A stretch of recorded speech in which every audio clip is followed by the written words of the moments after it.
Chapter 1. Suspect Guo Jianjun, male, Han nationality, 33 years old, born on November 11, 1975. Suspected of organizing and leading criminal syndicate, intentional homicide, intentional wounding, intentional arson, intentional robbery, intentional trading and illegal possession of firearms, intentional explosion, rape, smuggling, indecent assault, coercion and organizing prostitution, illegal gambling, extortion, bribery, illegal detention, disrupting financial order. The above crimes have all witnesses and material evidence. After a public trial, the charges are found guilty. After deliberation by the collegial panel, I hereby pronounce the verdict. At this point, the judge looked around and saw everyone standing up. He looked down at the verdict in his hand and read, Suspect Guo Jianjun is sentenced to death and deprived of political rights for life. This verdict is final and cannot be appealed. It will be carried out immediately. Guangdong High People's Court, April 4, 2008. Dismissed. In the solemn courtroom, the crowd immediately applauded and cheered. Someone shouted, "Get rid of evil for the people." The judges on the main bench left one by one. The defendant on the dock was wearing a prisoner's uniform and had a shaved head. Two armed policemen pushed him out by the arm. His hands and feet were wearing heavy handcuffs and shackles, dragging on the ground. His footsteps were slow and heavy, although he had been sentenced to death and would be carried out immediately. But he did not have the lifelessness of a prisoner before death. Instead, the corners of his mouth were raised, and there was always a faint smile. When he walked to the door, the bright sunlight shone on his bald head. Guo Jianjun stopped and took a deep breath. His heart warmed, and he suddenly felt a sense of rebirth. The cold handcuffs in his hands also seemed to have a trace of warmth. His gaze fell on the crowd of commoners. This is Guo Jianjun? He doesn't look like a bad guy. Why didn't he learn good things at such a young age? A white-haired old woman stared at Guo Jianjun, probably because she was old and couldn't see clearly.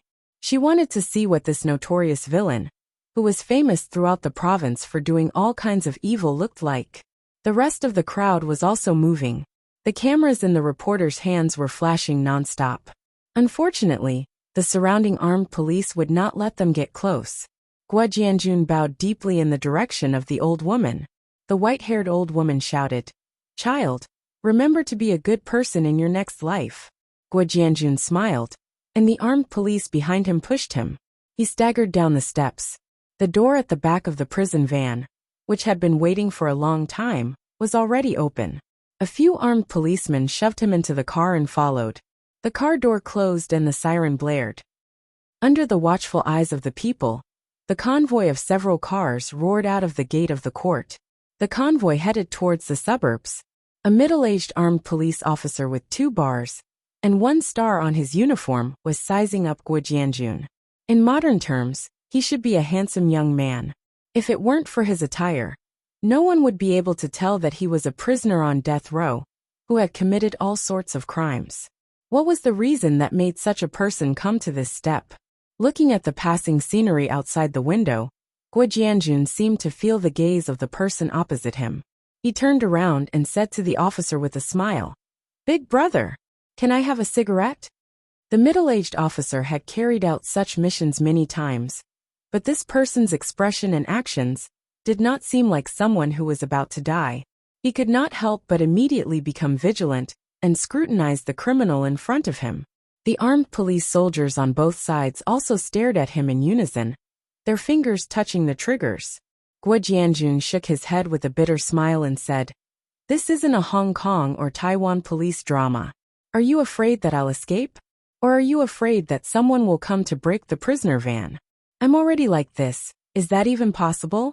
This is the world of the Communist Party. Not many people in China dare to do such a thing."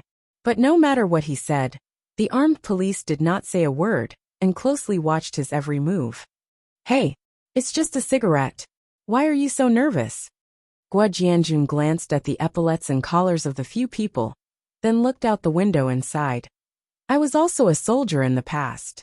I've carried guns, made meritorious deeds, received awards, bled and sweated." After saying that, he did not say another word and looked out the window in confusion, as if he had thought of something. The officer and the soldiers were a little surprised to hear his words. The officer's vigilant expression relaxed, and the soldier's finger unconsciously moved away from the trigger. The officer looked up and down. Guo Jianjun's body, paused, and finally asked, "You are also a soldier? Armed police or People's Liberation Army?" "The one at the back." Guo Jianjun turned around and smiled. The officer hesitated for a moment, then took out a pack of cigarettes from his pocket, lit one up, and carefully handed it to Guo Jianjun. The latter thanked him, put the cigarette in his mouth, and took a deep breath before exhaling. Facing the former's questioning gaze, Guo Jianjun slowly said, "I was a soldier in 1993, an infantryman. I stayed at the border for 3 years. After I retired, I returned to my hometown in the countryside. There was only my old mother and father, no siblings. But when I came back, I found out that my father passed away in the 2nd year of my service, due to illness and lack of money. Because he hoped that I would have a bright future in the army, he did not want me to have a mental burden. Before he died, he told my mother not to tell me. When I returned home, my father was gone, and my mother was bedridden. Although I was grieving, the living still had to live, and my mother's illness still had to be treated. But the allowance I had for my retirement and usual savings was less than 3,000 yuan. After taking my mother to the city for various checkups, I bought some medicine, and the money was almost enough. With the help of my comrades and fellow villagers, I pooled some money to let my mother stay in the hospital. But the cost of hospitalization was too high for us villagers, and we couldn't afford it at all. I could only entrust my mother to my comrades in the city, and I went to the south to work, hoping to earn some money for my mother's medical treatment. At this point, the cigarette in his hand, which he had smoked twice, burned his hand and fell into the car. A foot wearing leather shoes reached over and stamped out the cigarette, but the officer took out another cigarette, lit it, and handed it to Guo Jianjun, saying, "Continue." "Thanks." Guo Jianjun waved his handcuffed hands, put his mouth on the cigarette, and took a deep puff. He continued, "After arriving in this city, my fellow villager helped me find a small job at a construction site. Every day, I would carry bricks and carry cement from upstairs to downstairs. 800 yuan a month, including food and shelter, and my salary would be paid every 6 months. Although it was hard and tiring, it was really nothing for someone like me who came from an infantryman background. You have to know that 800 yuan a month was half a year's income for a family in the countryside. Half a year later, the house at the construction site was built. But when it was time to pay the salary, the boss disappeared. A group of workers came here to work. In this unfamiliar place, where could they go to get their wages back? They went to the local government and said that there was no way. After going a few more times, they were not even allowed to enter the government's gate. In the end, they could only leave it unsettled. My mother's illness was still waiting for money, and I had no skills, so I had to find another construction site and continue to work as a coolie. In the end, I ran into a situation where I didn't get paid after doing the work. Why don't you complain?" The officer frowned. A few armed police soldiers were also attracted by the story of this death row prisoner. They all stared at him curiously. They didn't expect the famous Guo Jianjun to have done such work. "Complain?" Guo Jianjun took a puff of his cigarette and sneered. "Brother, you've been in the army for too long. It wasn't now, so it's useless to complain to anyone. Now there's no other way. Even the country's prime minister came to ask for wages for the migrant workers. So there's the saying of complaining. In the past. I'll let you try it." The middle-aged officer looked a little embarrassed. He took the cigarette but from the prisoner's hand, threw it down and stepped on it. He lit another cigarette and asked curtly, "What happened next?" Then, my mother's illness worsened, and she urgently needed money for surgery. My comrade even sold his house in order to pay for my mother's treatment. Houses were cheap at that time.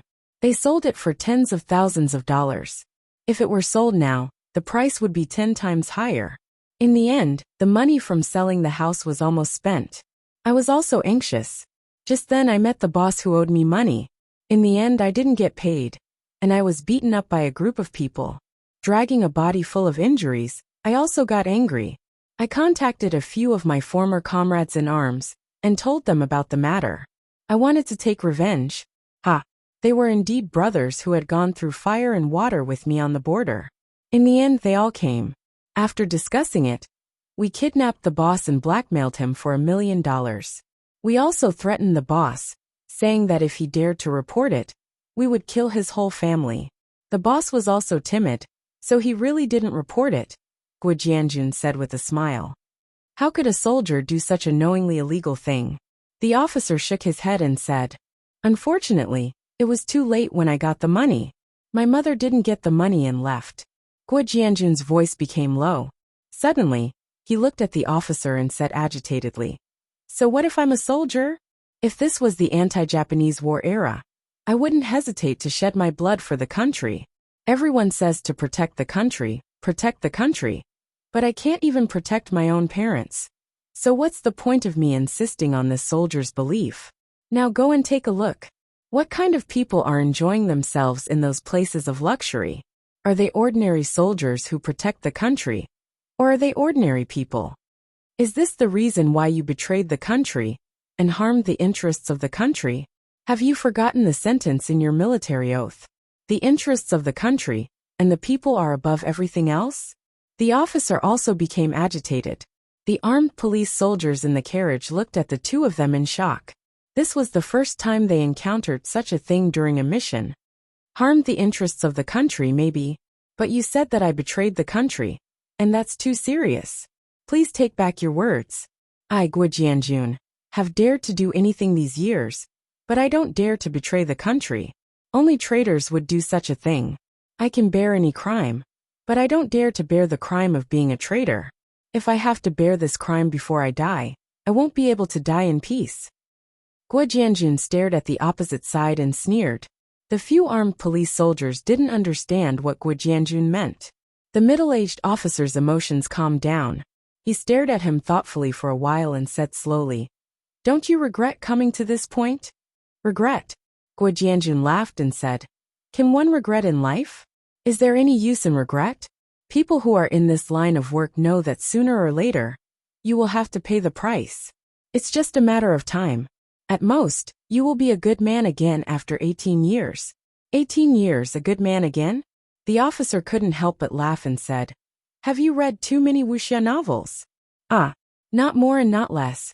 All right, let me introduce you to a place to read novels. Go to Chidian website when you have time. There are quite a lot of novels there. Guo Jianjun said. The middle-aged officer nodded and said with a smile, Thank you. I'll take a look in the future. The prison van jolted. It was obvious that they had reached the outskirts and were not far from their destination.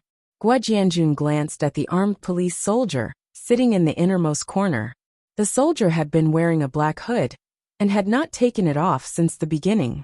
He couldn't help but ask the officer, Later, will that brother send me on my way? The officer nodded and didn't say anything else. Guo Jianjun shouted to the armed police soldier wearing a black hood, Brother! Oh please! Later, be steady and give me a quick death. But no one paid attention to him. Maybe it was because they were almost at their destination. Before he died, Guo Jianjun leaned his head against the wall and swayed with the van. Yesterday's prosperity was like a dream. He had beauties in his arms, but in the blink of an eye, it was like a fleeting cloud. An old song came to his mind. He couldn't help but murmur, Last night's stars have fallen and disappeared in the distant Milky Way. I want to remember, but I've forgotten. The van slowed down and came to a sudden stop. Guo Jianjun was dragged out of the van. He looked up at the sky that had become overcast with lightning and thunder. After the police and armed police negotiated, they pushed him to the designated place of execution. The executioner was loaded with bullets. The black muzzle was aimed at the prisoner, and his finger was on the trigger. Just when he was about to pull the trigger, he heard a clap of thunder in the sky. Guo Jianjun, who had already closed his eyes, suddenly opened them. A purple bolt of lightning struck from above. He only felt his body go numb and gradually lost consciousness. Before his consciousness dissipated, he asked himself in his heart, Do I really deserve to die? Do I deserve to be struck by lightning? The death row prisoner's charred body instantly collapsed. The police and armed police were all stunned. After the commander came back to his senses, he called the forensic doctor over to check. After a while, the forensic doctor stood up and shook his head. He's already dead. Standing in front of the blurry corpse, the commander looked at the camera in front of him. Fortunately, he had recorded it.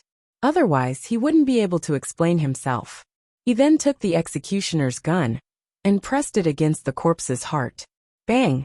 He added another shot and muttered, "You were executed according to the law, not by lightning." Chapter 2. What is licking my face? Am I not dead? Guo Jianjun didn't believe in the underworld. The first thing he thought of was that he was not dead. He struggled to open his heavy eyelids. The sun was shining brightly through the branches at the top. It was dazzling. I'm really not dead. This was his thought when he opened his eyes. A big red tongue was swaying in front of him. He rolled his eyes. A dog's head was in front of him. It was a big yellow dog. The dog saw that he was awake and jumped up and down excitedly.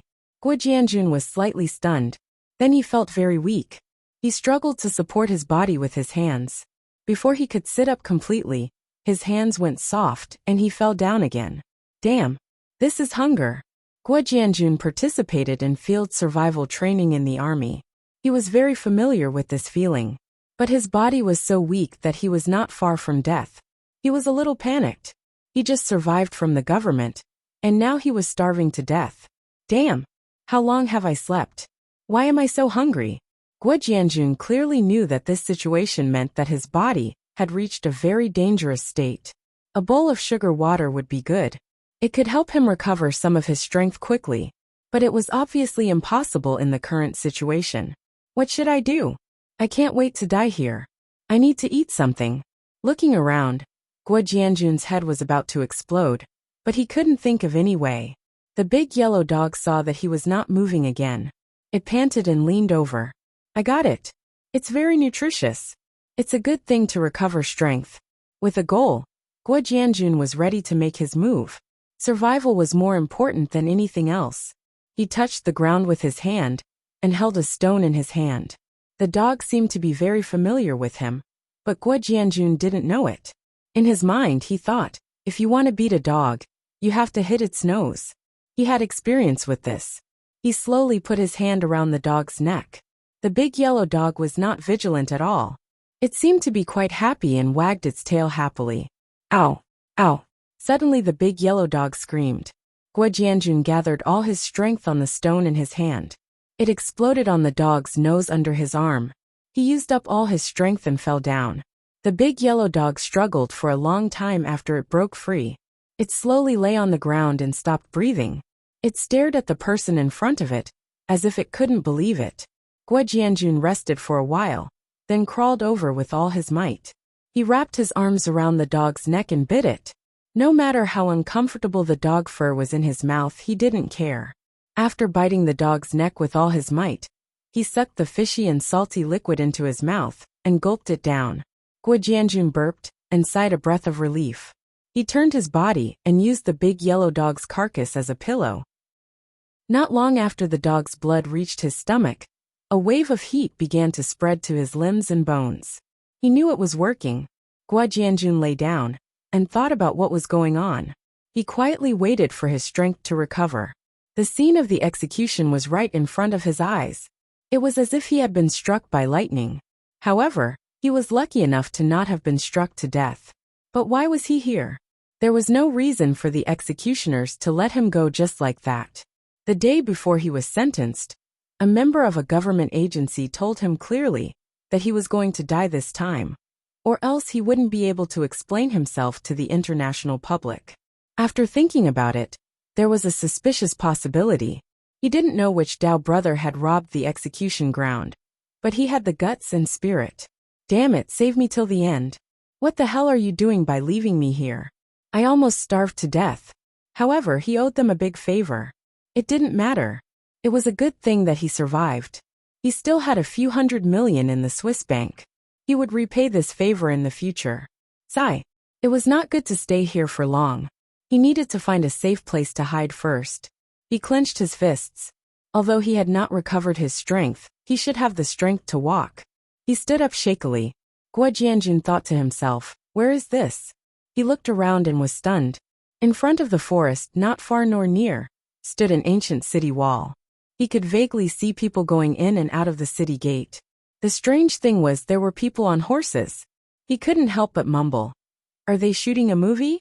Did they come to Hongdian Film City? I wonder which Dao brother did it. He actually had the ability to bring me so far away. I wonder if it's safe here? With a series of doubts, the weak Guo Jianjun slowly walked out of the forest. He didn't go far, and was resting against a tree when he heard a rustling sound behind him. He looked back, and saw an old woodsman walking out of the forest with firewood. Guo Jianjun laughed involuntarily. He thought to himself that this disguise was quite realistic. They were indeed shooting a movie. The old woodsman didn't pay attention to the person in front of him. He carried the firewood, and walked past Guo Jianjun. When he walked past Guo Jianjun, he suddenly stopped. The courage on his shoulders slid to the ground, as he turned to look at Guo Jianjun in surprise. Oh no! This old man seems to know me. Could there be a national arrest warrant? Guo Jianjun was shocked. He thought to himself, I have to silence him. Otherwise, it will be difficult for me to escape with my current strength. The old woodsman shouted at Guo Jianjun in surprise. Young Master Yu, why are you here? Where have you been all this time? Old Master Yu has sent people to look for you. Hee.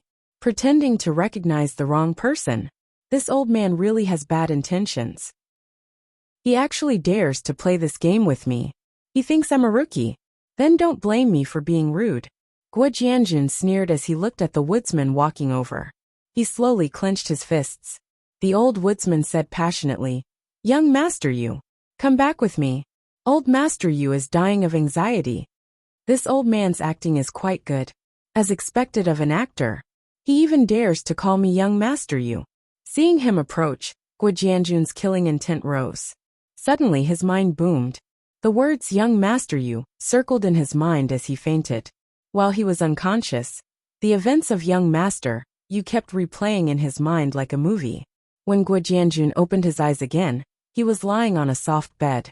In front of him, there was a girl with a servant's braid looking at him. This girl was very familiar.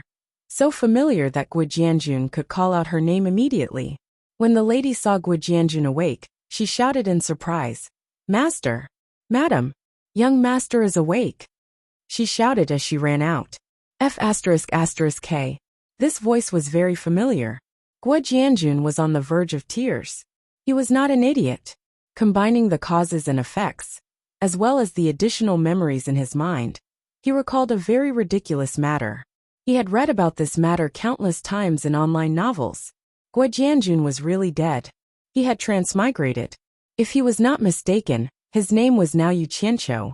This should be the residence of the richest merchant in Swallow City, Yu Changgui. Choa. Before the person arrived, a lady's voice came from outside the door. A series of hurried footsteps could be heard. This is my mother's voice. Guo Jianjun knew who it was the moment he heard the voice.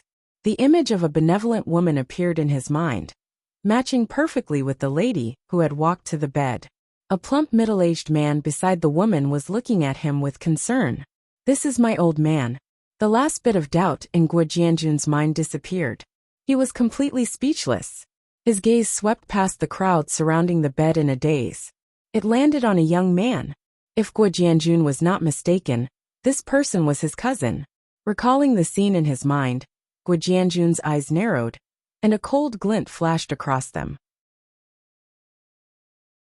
Chapter 3. His cousin's name was Shuegaibao, the only son of Yu Qianqiu's brother's mother. The Shui family was a wealthy family, and Yu Changgui got rich by marrying the daughter of the Shui family. A few years ago, because the Shui family offended the government, they were destroyed. Their only son, Shuegaibao, sought refuge with his aunt Shui Ernyang, who was Yu Qianqiu's mother. Regarding the arrival of this nephew, firstly, it was a close relative, and secondly, it was a form of gratitude to the family. Thus, he treated Shuegaibao as his own son. Half a month ago, Shuegaibao invited his cousin, Yu Qianqiu, for an outing, but they ran into kidnappers. The former escaped, and the latter was tied up. After Yu Qianqiu was caught by the kidnappers and brought to the village, he found out from a small leader that the kidnappers and his cousin had conspired to kidnap him. Yu Qianqiu, who was locked up in the village's horse pen, didn't believe it at first.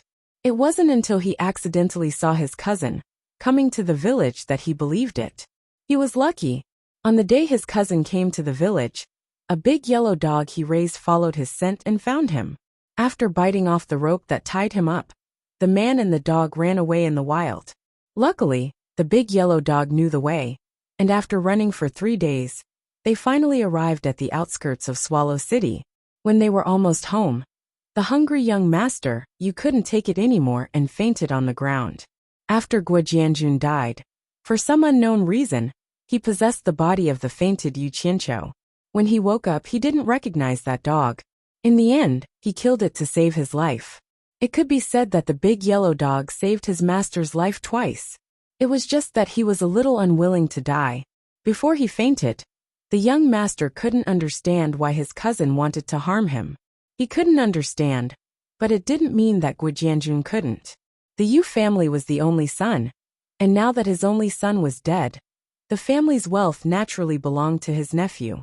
Xue Baogai's face turned gloomy, but he hid it well and smiled kindly at Guo Jianjun. Oh, wrong.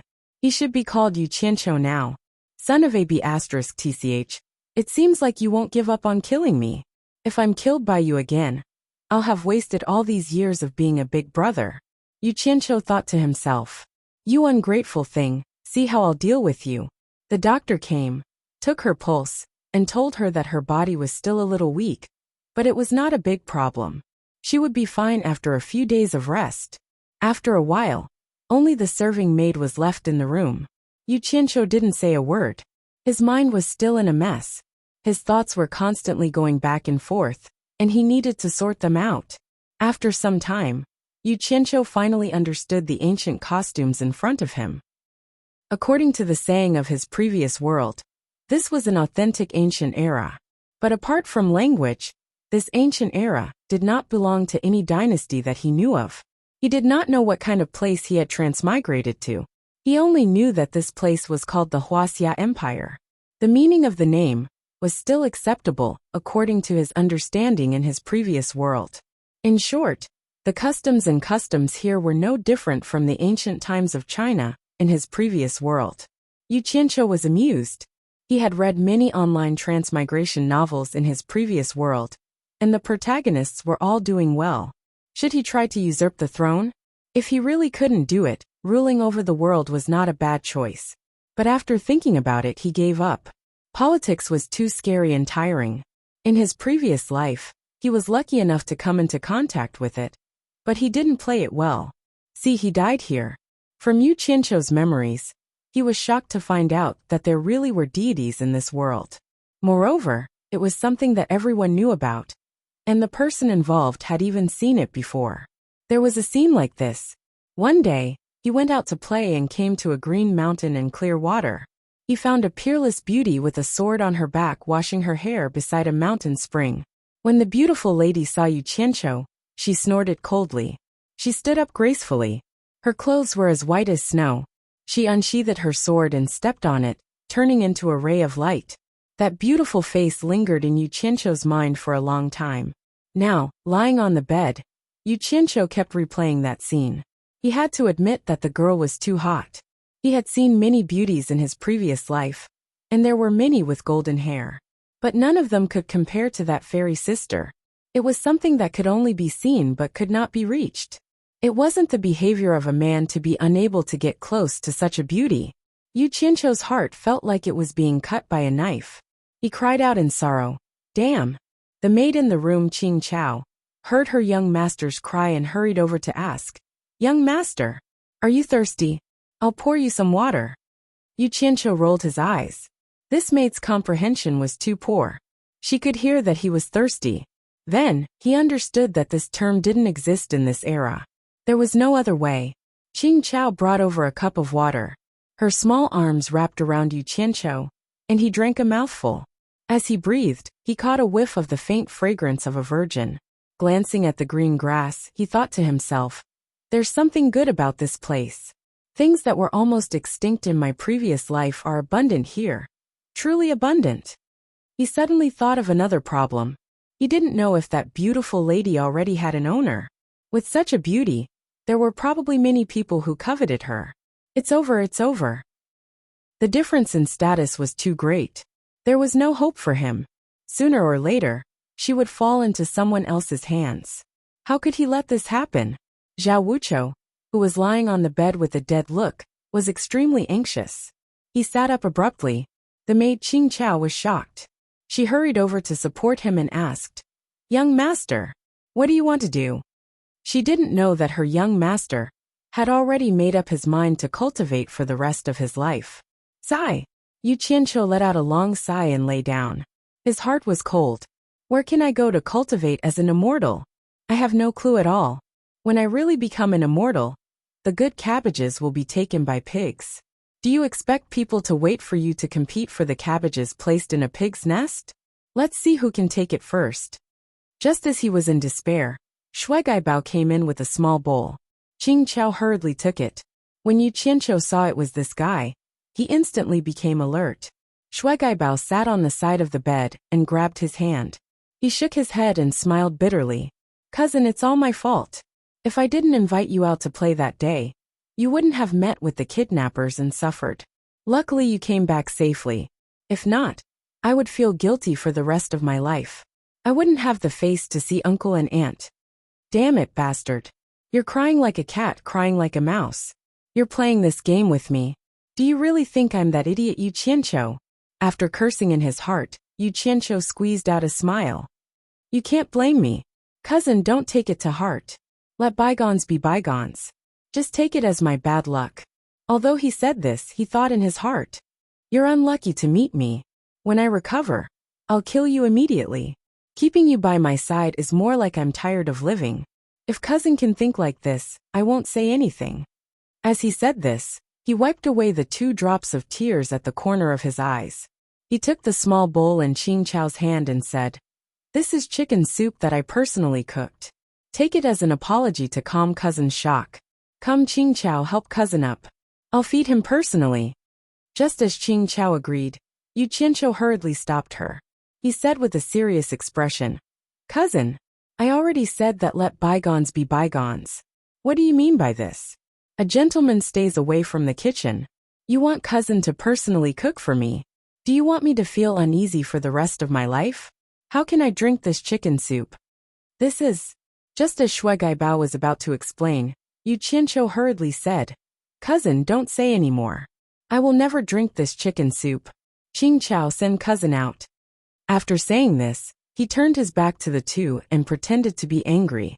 Shuigaibao was stunned. He didn't expect that his cousin, who was always obedient to him, would be so tough today. He felt nervous. Could it be that what he did had been discovered? After thinking about it, he felt that it was impossible. He did it flawlessly. It should be impossible for him to be discovered. His expression softened a little. He said embarrassedly, "Since that's the case, cousin will go out first. Cousin, rest well." After he went out, Yu Qianqiu turned around and looked at the small bowl on the table.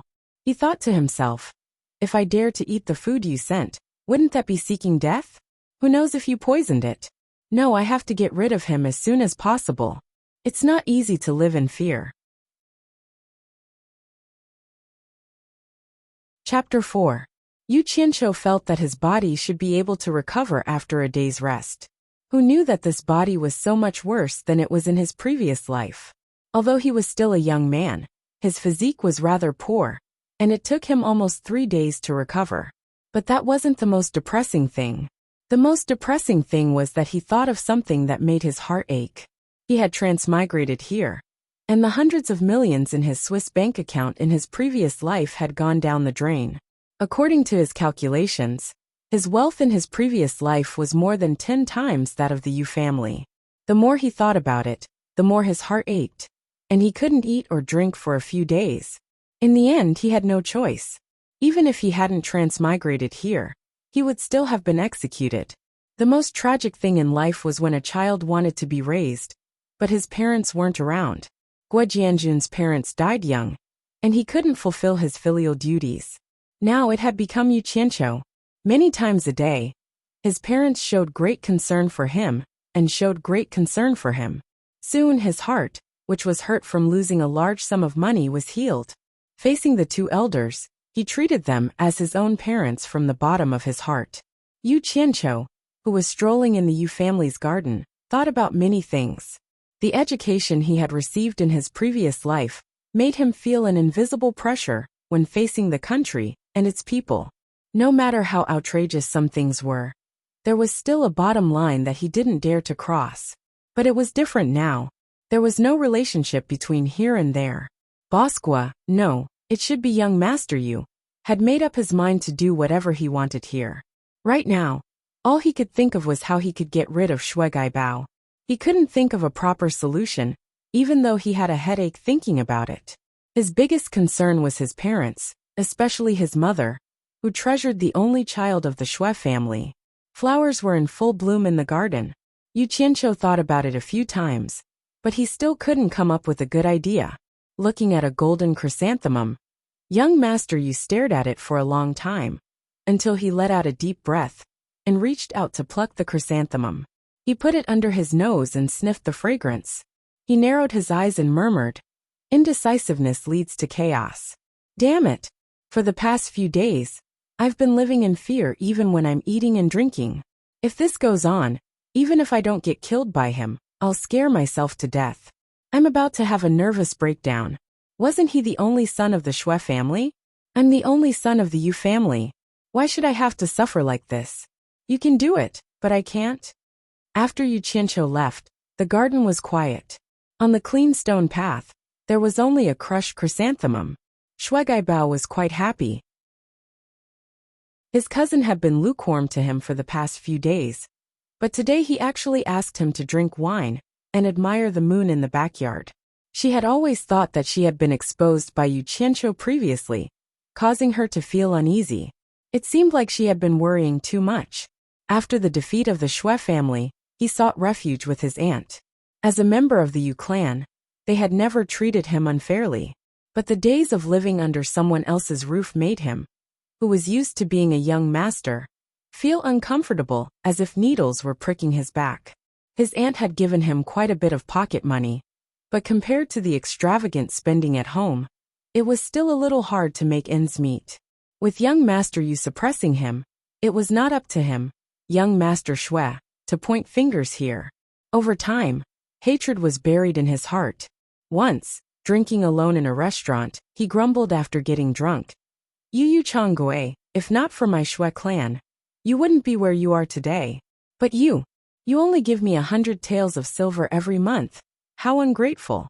His words fell into the ears of a person at the next table.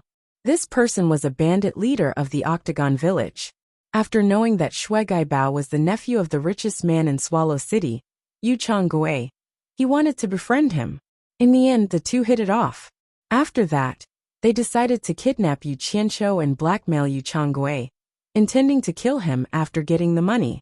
This way, the Octagon village could get the money, and Shuegaibao could inherit the Yu clan's assets. However, to their surprise, even though they had kidnapped Yu Qianqiu, he managed to escape. After that, they saw Yu Qianqiu being sent home. Afraid that the matter would be exposed, Shuegaibao wanted to kill him again. But his uncle Yu Changgui had sent people to guard him day and night, so he never had a chance to make a move. He was originally quite worried, but today, his cousin came to invite him to drink and admire the moon with a smile. His heart was finally at ease. His cousin obviously did not know that the matter was related to him. It was good that he did not know. He would find a chance next time. After the servant girl helped him tidy up his clothes, Shuegaibao happily went to the banquet.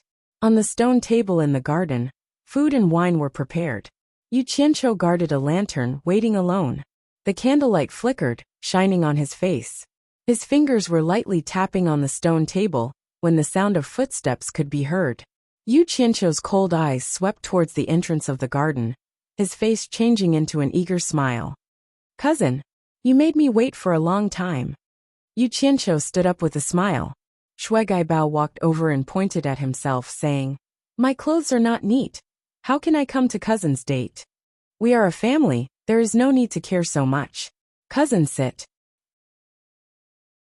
Yu Qianqiu invited him to sit, picking up the wine jug to pour wine for him.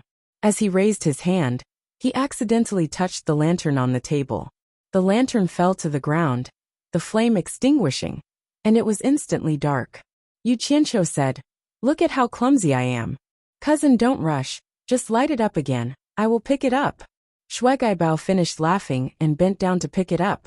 Just as he stood up, he saw a black shadow smash towards him. Shui Gaibao grunted and fell down. Under the moonlight, Yu Qianqiu held a rod, going around the stone table, holding the rod with both hands, smashing the head of the person on the ground. After a while, he finally stopped moving and kicked the floor, saying, "Damn it! I can't be bothered to talk to you. I'm afraid you won't die." The candlelight was lit up again, and young Master Yu took the lantern and shone it at the mangled corpse on the ground, then poked it with the rod. Seeing that it was dead, he nodded. Putting the lantern back on the table, he poured a cup of wine and drank it in one gulp, smacking his lips, saying, "Finally rid of this scourge, I can sleep in peace. Nice. Old Master will have to worry about the rest. I don't believe he will send me, his only son, to the authorities." With that said, he picked up the rod and walked away muttering. One could faintly hear him saying, "Fuck. I can't even find a suitable weapon in such a huge residence, forcing me to find such a thick rod from the firewood pile." Young Master Yu carried the rod to the kitchen, threw it into the stove, and left. He went around to the entrance, found a corner, and squatted down. After squatting for a while, Yu Qianqiu felt that something was missing, touched his chest, and was stunned. He sighed. "I have to quit even if I don't want to, damn it. Where am I going to find cigarettes to smoke?" The door opened, and Yu Changui, who had just finished socializing, returned with 2 attendants. He had just taken a few steps when he suddenly heard someone shout, "Father!" It was his son's voice. Yu Changui was stunned, and he turned to see Yu Qianqiu squatting in the shadow of the corner. He couldn't help but frown, saying, "Chou'er, why are you squatting here? You just recovered, be careful not to catch a cold." "Father, I have something to tell you." Yu Qianqiu walked over slowly. Yu Changui knew that his son had been waiting here for him, and this was the first time he had seen him like this. He said to the attendants behind him, "Go back and rest." The 2 of them respectfully retreated. "What's the matter?" Yu Changui asked in a loving tone. Yu Qianqiu said, "Father, follow me." The former did not ask any more questions, and followed his son to the garden. Yu Qianqiu picked up the lantern on the stone table, and it illuminated the corpse on the ground. Yu Changui looked in the direction of the candlelight, and the person lying on the ground was badly mutilated, and his head was smashed into a pulp. He could no longer tell who it was. However, he could still tell from the clothes of the people in the Yu residence, and he could vaguely guess who the corpse on the ground was. He frowned slightly and said, "It's your cousin?" Yu Qianqiu nodded, and observed his father's expression. Seeing that his father did not have much of a reaction, he thought to himself, "I was right. For a business to be this big, how could it be simple?" Yu Changui sat down on the stone bench, stared at his son, and asked, "Why did you do this? Did he have anything to do with your previous kidnapping?" His son did not directly answer him, and only filled up the wine cup in front of his father, saying, "The wine and dishes are clean, no one touched them." After saying that, he filled up his own cup, sat down, and after drinking a cup, he slowly told his father what had happened. The more Yu Qianqiu spoke, the darker Yu Changui's face became. When the former finished, the latter slammed the table, and said angrily, "As expected, it's this unruly bastard. He actually wants to end our Yu family's line. I have long suspected that it was him. If it wasn't for your mother, I would have made him beg for death. Father, I killed him with my own hands. I'm afraid that if my mother finds out." Before Yu Qianqiu could finish, Yu Changui waved his hand and said, "You don't know anything, go back and rest. I'll handle this." "Got it, father. Then I'll go wash up and sleep?" Yu Qianqiu asked, and his father nodded. Seeing his son leave indifferently, Yu Changui was slightly surprised. He did not expect his son to kill someone with his own hands. And even more so, He did not expect his son to be so calm. He knew how much mental fortitude was required to do this. It seemed like he had been stimulated by this kidnapping. But now, it seemed like it was not a bad thing. At least it was better than being a muddle-headed young master. After drinking a cup of wine, he sighed. My Yu family finally has a successor. I haven't been a big brother for many years. I don't like the cold bedside. Don't force me to miss. Don't force me to cry. I'll fall out. After getting rid of the worry in his heart, Yu Qianqiu lay on the bed, crossed his legs, and hummed a song, and slowly fell asleep. Chapter 5. He slept until the sun was high up in the sky. When he got up, he sat on the edge of the bed in a daze.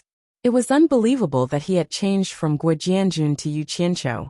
He murmured, Yu Qianqiu, this name has a good meaning.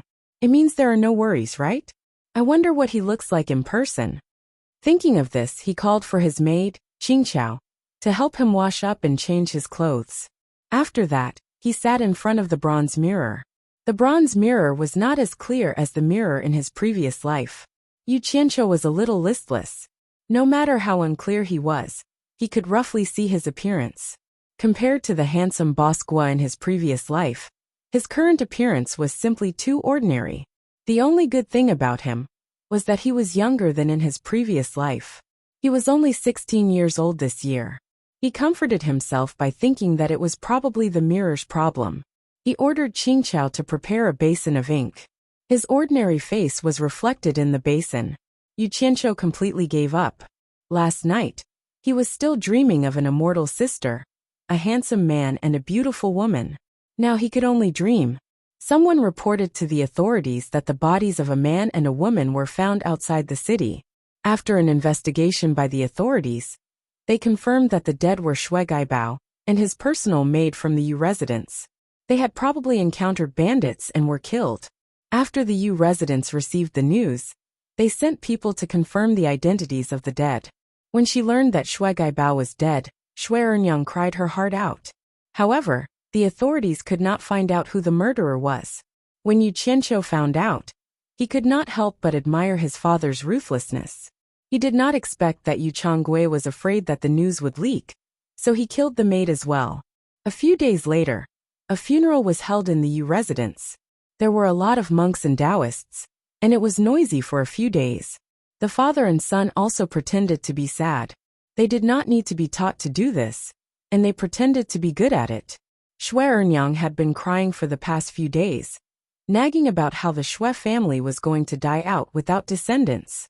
Later on, she didn't know who came up with the idea, but she pulled Yu Qianqiu and begged him to have a few more sons, so that one of them could inherit the Shui family's bloodline.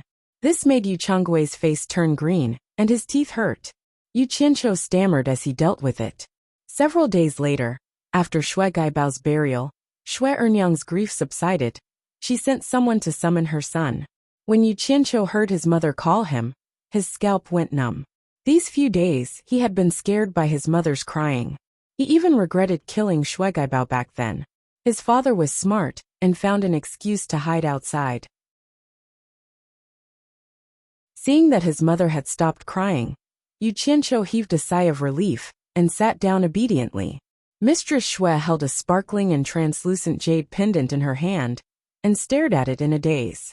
Not long after, her eyes turned red again, and tears welled up in them. Mother, why did you call me here? Afraid that she would cry again, Yu Qianqiu quickly changed the topic. Mother, why did you call me here? Afraid that she would cry again, Yu Qianqiu quickly changed the topic.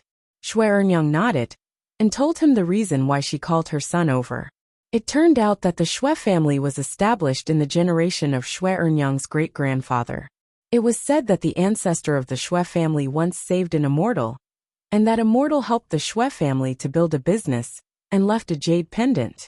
Before he left, he told the Shui family that he could help the Shui family again in the future, and if they had any requests, they could break the jade pendant and he would come. At that time, the ancestor of the Shui family was still young, unmarried and honest. He never intended to ask for help from an immortal again, so he passed down the jade pendant as a family heirloom.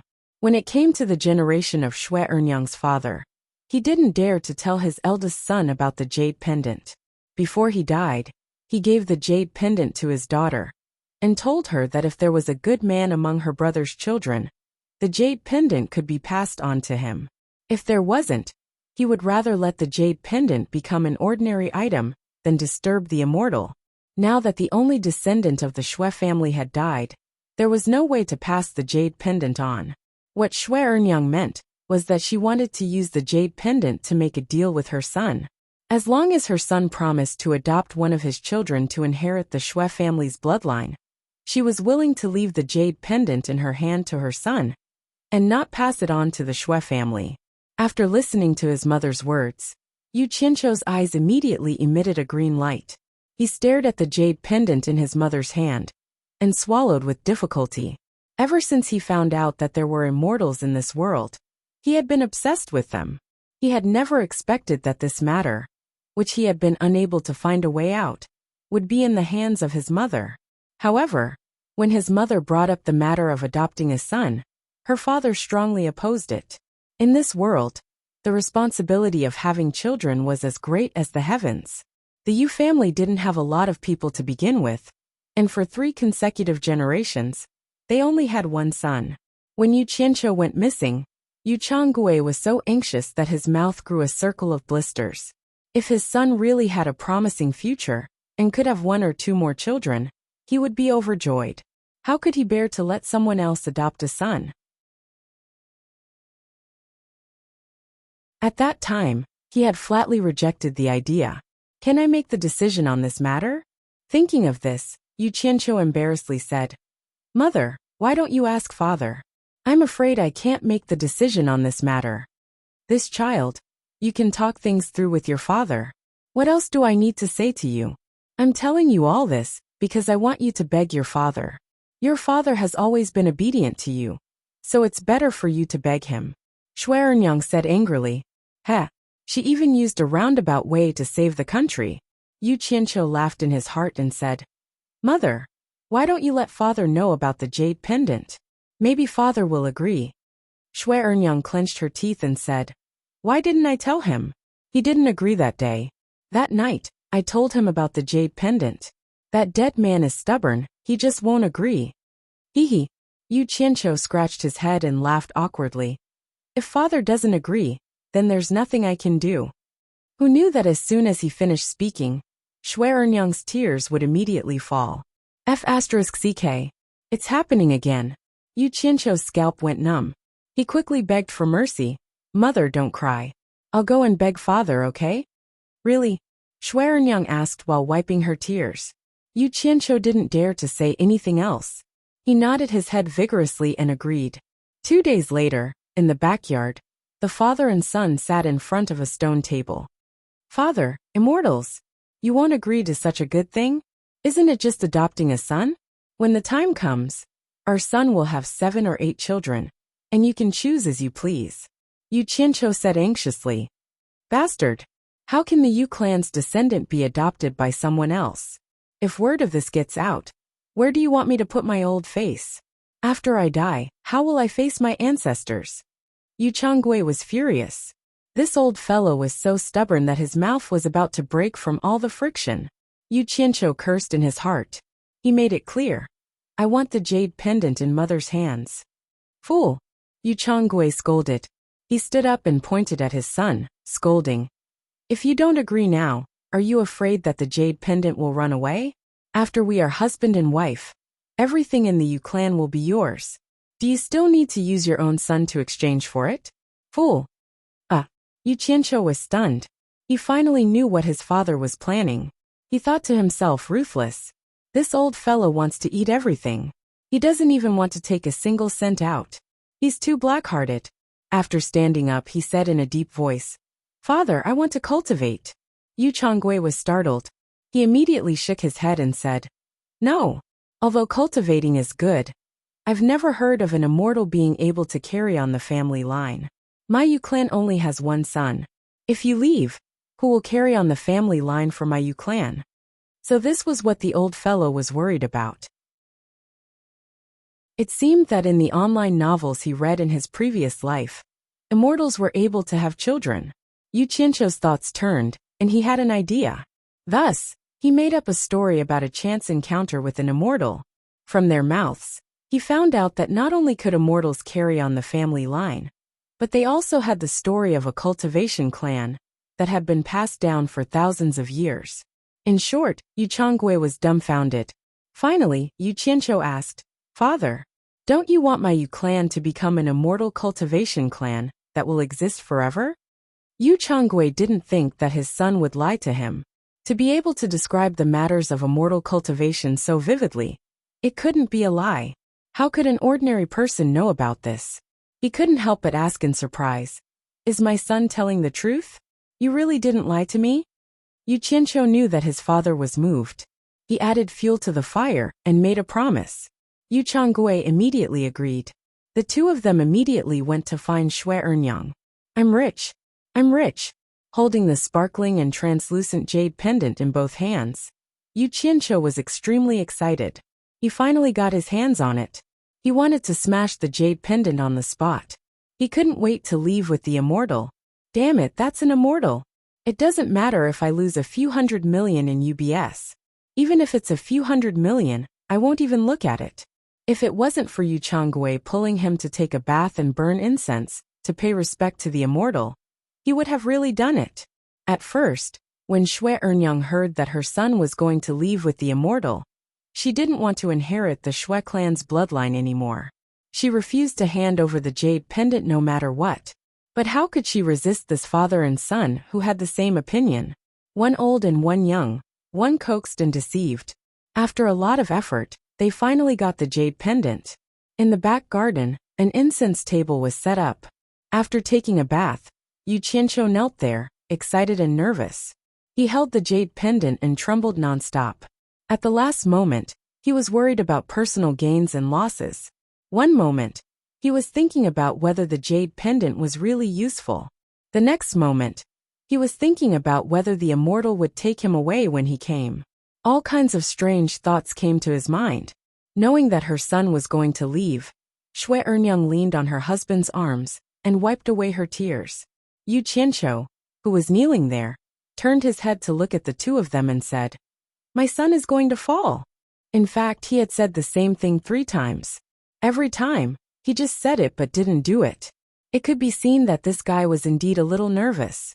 When he said the same thing for the 7th time, Yu Changwei was angry.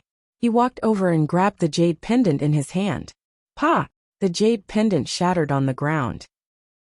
Suddenly, the whole back garden became strangely quiet. Shui Ernyang also stopped crying and looked around with her eyes wide open.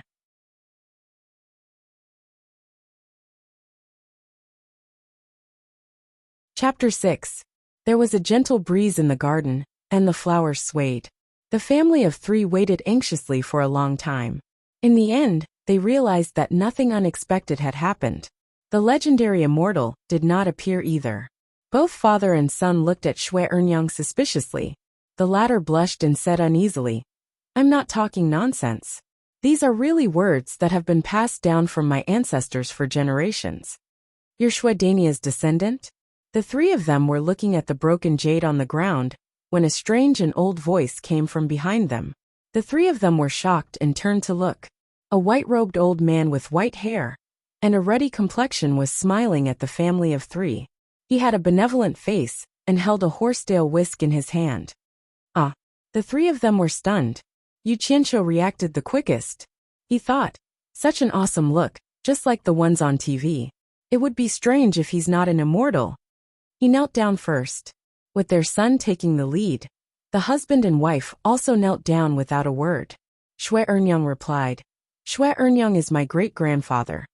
"Haha, since you're the descendant of an old friend, there's no need to be so polite. Get up," the old man said with a smile.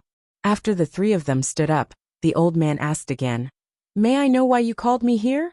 The family of 3 looked at each other, not knowing what to say.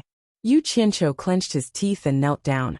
"I want to ask old immortal to take me as your disciple and bring me to cultivate." "Get up and talk." The old man raised his hand and said. Yu Qianqiu thought, damn it. You haven't agreed yet. Can I get up now? It seems that people in the past had to kneel until the other party agreed to take them as their master. The old man looked at him meaningfully. Yu Qianqiu's heart skipped a beat. He thought, it can't be. Could it be that he can tell what I'm thinking? The celestial paced around inside. Shui Dainyu has done me a favor. When I left back then, I divined that his descendants would have no descendants. So I left this psychic jade pendant behind. I wanted to help Shui family resolve this disaster to repay his kindness. Now it seems. Sigh. He shook his head and looked at Yu Qianqiu before continuing. Young man, I'm not belittling you, but your physique is extremely poor. Immortal cultivation is not suitable for you at all. Even if I bring you back to the mountain, you won't have any future to speak of. You have to think carefully. Why don't you change your request? When Yu Changgui and his wife heard the old immortal's words, they deeply agreed and looked at their son worriedly. Holy shit. The old man spouted so much nonsense. In the end, he just wanted to go back on his word. Change the request. What haven't I played before? Do you think there's anything else in this broken place that can attract me other than immortals? Where else could he find such a good opportunity after losing it? Damn it. I don't want to trade. Let's see who is thick-skinned. This was what Yu Qianqiu thought to himself. He didn't say anything. He purposely looked at the broken jade on the ground and kowtowed without moving. From Yu Qianqiu's actions, it was clear that he did not want to exchange. Seeing their son like this, the couple was really afraid that the old immortal would lose face, but they didn't know if they should say anything. The old immortal frowned and secretly thought that this kid really didn't know what was good for him. He said unhappily, since you are not willing to exchange, I will keep my promise. However, I can't accept you as my disciple because my identity doesn't allow it. However, I can choose another good teacher for you. Are you willing? Forget it. I can't force this old man into a corner. If I annoy him, he will just leave. Yu Qianqiu hurriedly kowtowed and said, Yes, yes. Then let's go. The old immortal waved his big sleeves. Yu Qianqiu, who had just stood up to say goodbye to his parents, suddenly couldn't move at all. His vision turned black and he couldn't see anything. He could only hear the whooshing sound beside his ears.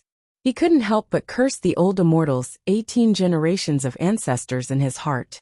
The couple in the garden saw the two people suddenly disappear in front of them. After a moment of shock, they also knew that their son had been taken away by the old immortal, Ong Kwangsung on Qingguang Mountain. There are traces of immortals in the depths of the clouds. The human world is blessed with boundless happiness. I am willing to live in this mountain for the rest of my life. Qingguang Mountain was about 3,000 feet high. It covered an area of several thousand miles. The mountain was steep and the forest was dense at the foot of the mountain. Wild beasts roamed everywhere. It was a place that was rarely visited by humans. What the world didn't know was that there was another scenery at the top of the mountain. Ong Kwangsung, who had extraordinary strength in the cultivation world, was at the top of the mountain. A ray of light streaked across and landed in front of Ong Kwangsung's mountain gate. Yu Qianqiu's whole body relaxed. His eyes lit up. He could finally see after holding it in for a long time. After asking around, he had already reached the top of the mountain. Halfway up the mountain, there was a sea of clouds and fog. The whole mountain top was shrouded in a layer of hazy green light. Yu Qianqiu thought, what a paradise on earth. It really is like the place where the immortals live.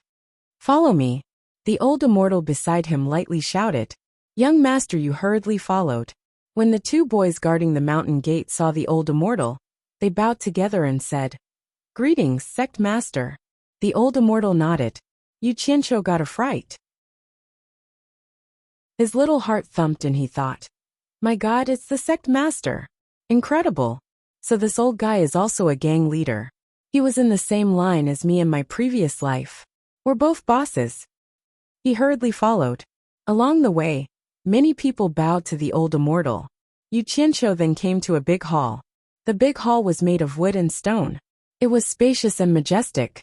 The kid muttered in his heart, if this place was developed as a tourist attraction in my previous life, with the unique natural environment and scenery, I would definitely make a fortune. The mountain is too high. The first thing to do is to build a cable car at the top of the mountain.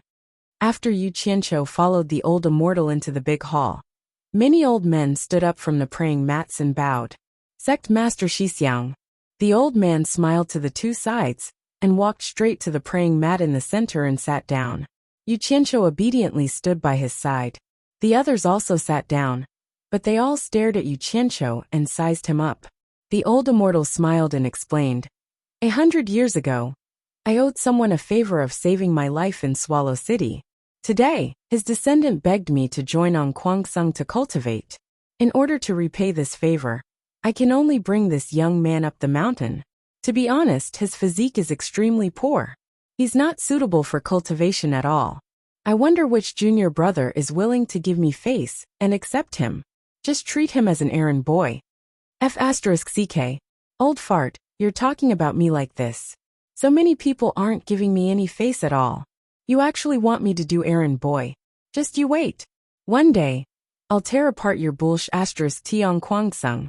Yu Qianqiu kept cursing in his heart, but he didn't dare to show it on his face. He knew that he had to lower his head when he was under someone else's eaves. However, looking at the group of old men in the big hall, it seemed that not many of them liked him. No one was willing to accept him as a disciple.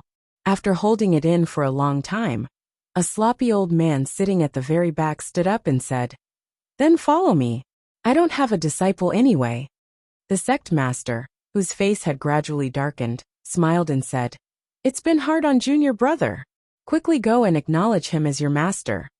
The last sentence was said to Yu Qianqiu, who was beside him. Yu Qianqiu hurriedly ran over and kowtowed 3 times to the sloppy old man. Disciple Yu Qianqiu pays respect to master. The old man smiled.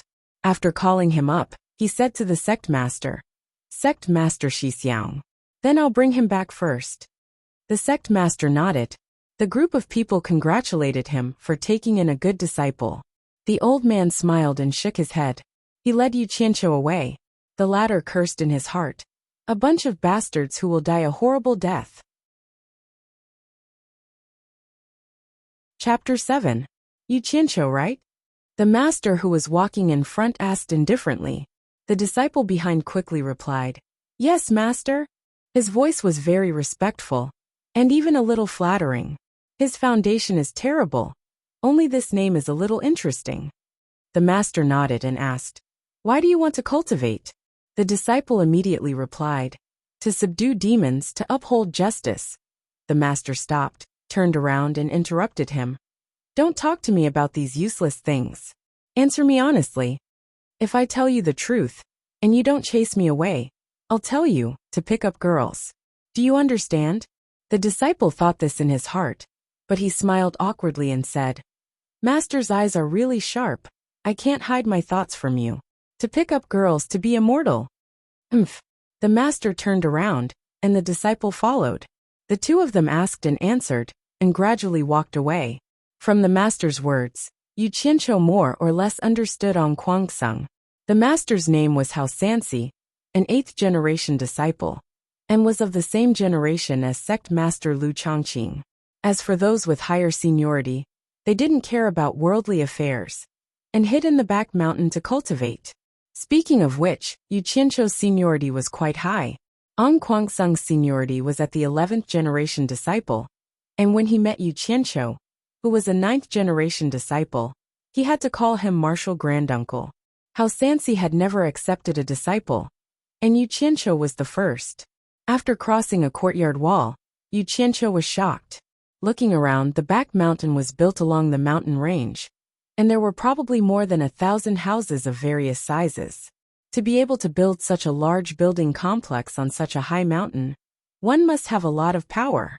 The evaluation that Yu Qianqiu gave to On Kwangsung was one word: rich. Looking along the pebbled road, the style of the houses was not the same, and most of them had a courtyard. The houses and courtyards were all of different sizes. Hao Sansi led Yu Qianqiu to a house that wasn't small, and the courtyard wasn't small either. After entering, Hao Sansi said, I live here alone, and there are many rooms. You can choose anyone. Yu Qianqiu was a little dumbfounded when he entered. From the outside, the house looked good, but when he got closer, There was an indescribable smell, and it was very unpleasant. At that time he thought, is this the smell of the legendary pills? Now he couldn't believe it. Is this the smell of cultivators? The stench of alcohol, sweat, feet, and all sorts of garbage piled up to give off a putrid smell. Looking that, Yu Qianqiu couldn't tell what they were. There were black piles here and there, and they were almost taller than the courtyard walls. They emitted a messy stench, and there wasn't even a single weed in the entire courtyard. He felt like vomiting on the spot, but in order to give his master face, he forcefully held it in. He couldn't believe that a living person could live in a house like this. When master said that he could choose any room to live in, he nodded with tears, not because he was moved, but because of the smell. Using his own words to describe it, it was more king hot than cutting onions. Yu Qianqiu just wanted to give his master the word beast. How Sansi seemed to know what Yu Qianqiu was thinking. He took a pot of wine, took a sip, and said with a smile, I haven't cleaned for more than 100 years, just make do with it. More than 100 years. *ck. Yu Qianqiu finally couldn't hold it in anymore, and ran outside to vomit. In the following half a month, Yu Qianqiu fully displayed his hard-working spirit. He rested at sunset and worked at sunrise. During the day, he dressed up as a ninja turtle, carrying bags of things that everyone avoided, and threw them down the cliff. At night, he slept in the wild forest, with the sky as his blanket and the ground as his bed. Another half a month later, the house that was washed by Shui Chongquan looked brand new. Fragrant flowers were planted everywhere. Yu Qianqiu finally chose a room for himself, and the process was unspeakably painful. He also understood why all the houses within a radius of 100 meters around his master were empty. I see smoke rising again. Twilight covers the earth. I want to ask Smoke, where are you going? The sunset is poetic, the dusk is picturesque. It was still the same courtyard, and under the setting sun, smoke rose in spirals. Yu Qianqiu hummed a little song, wearing a hat made of banana leaves, and was very busy. The homemade oven was filled with things, and he was holding a brush, dipping it in sauce, and smearing it on the baked food. During this period of time, he made a lot of strange things to flatter his master. His purpose was self-evident. What kind of *T song are you singing again? It's so bad. How Sansi scolded jokingly, holding a bamboo stick in his hand, skewering frogs, pheasants, rabbit meat. The surroundings were filled with an alluring fragrance.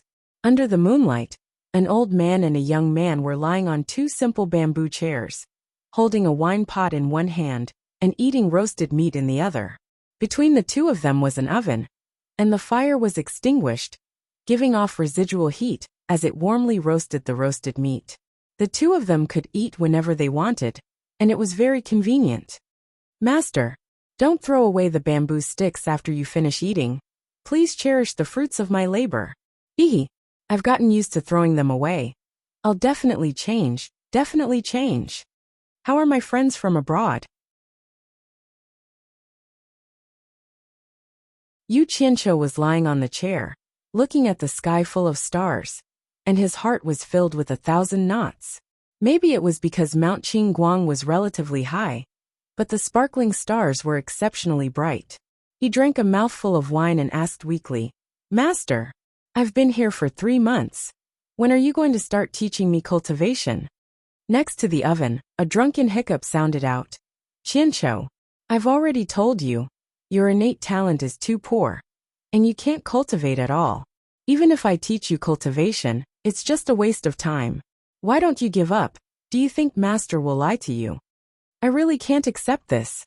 I came with a heart full of enthusiasm, but now it has turned into a heart full of grief and indignation. Even those 11th generation disciples dare to mock and ridicule me when they see me. Fine.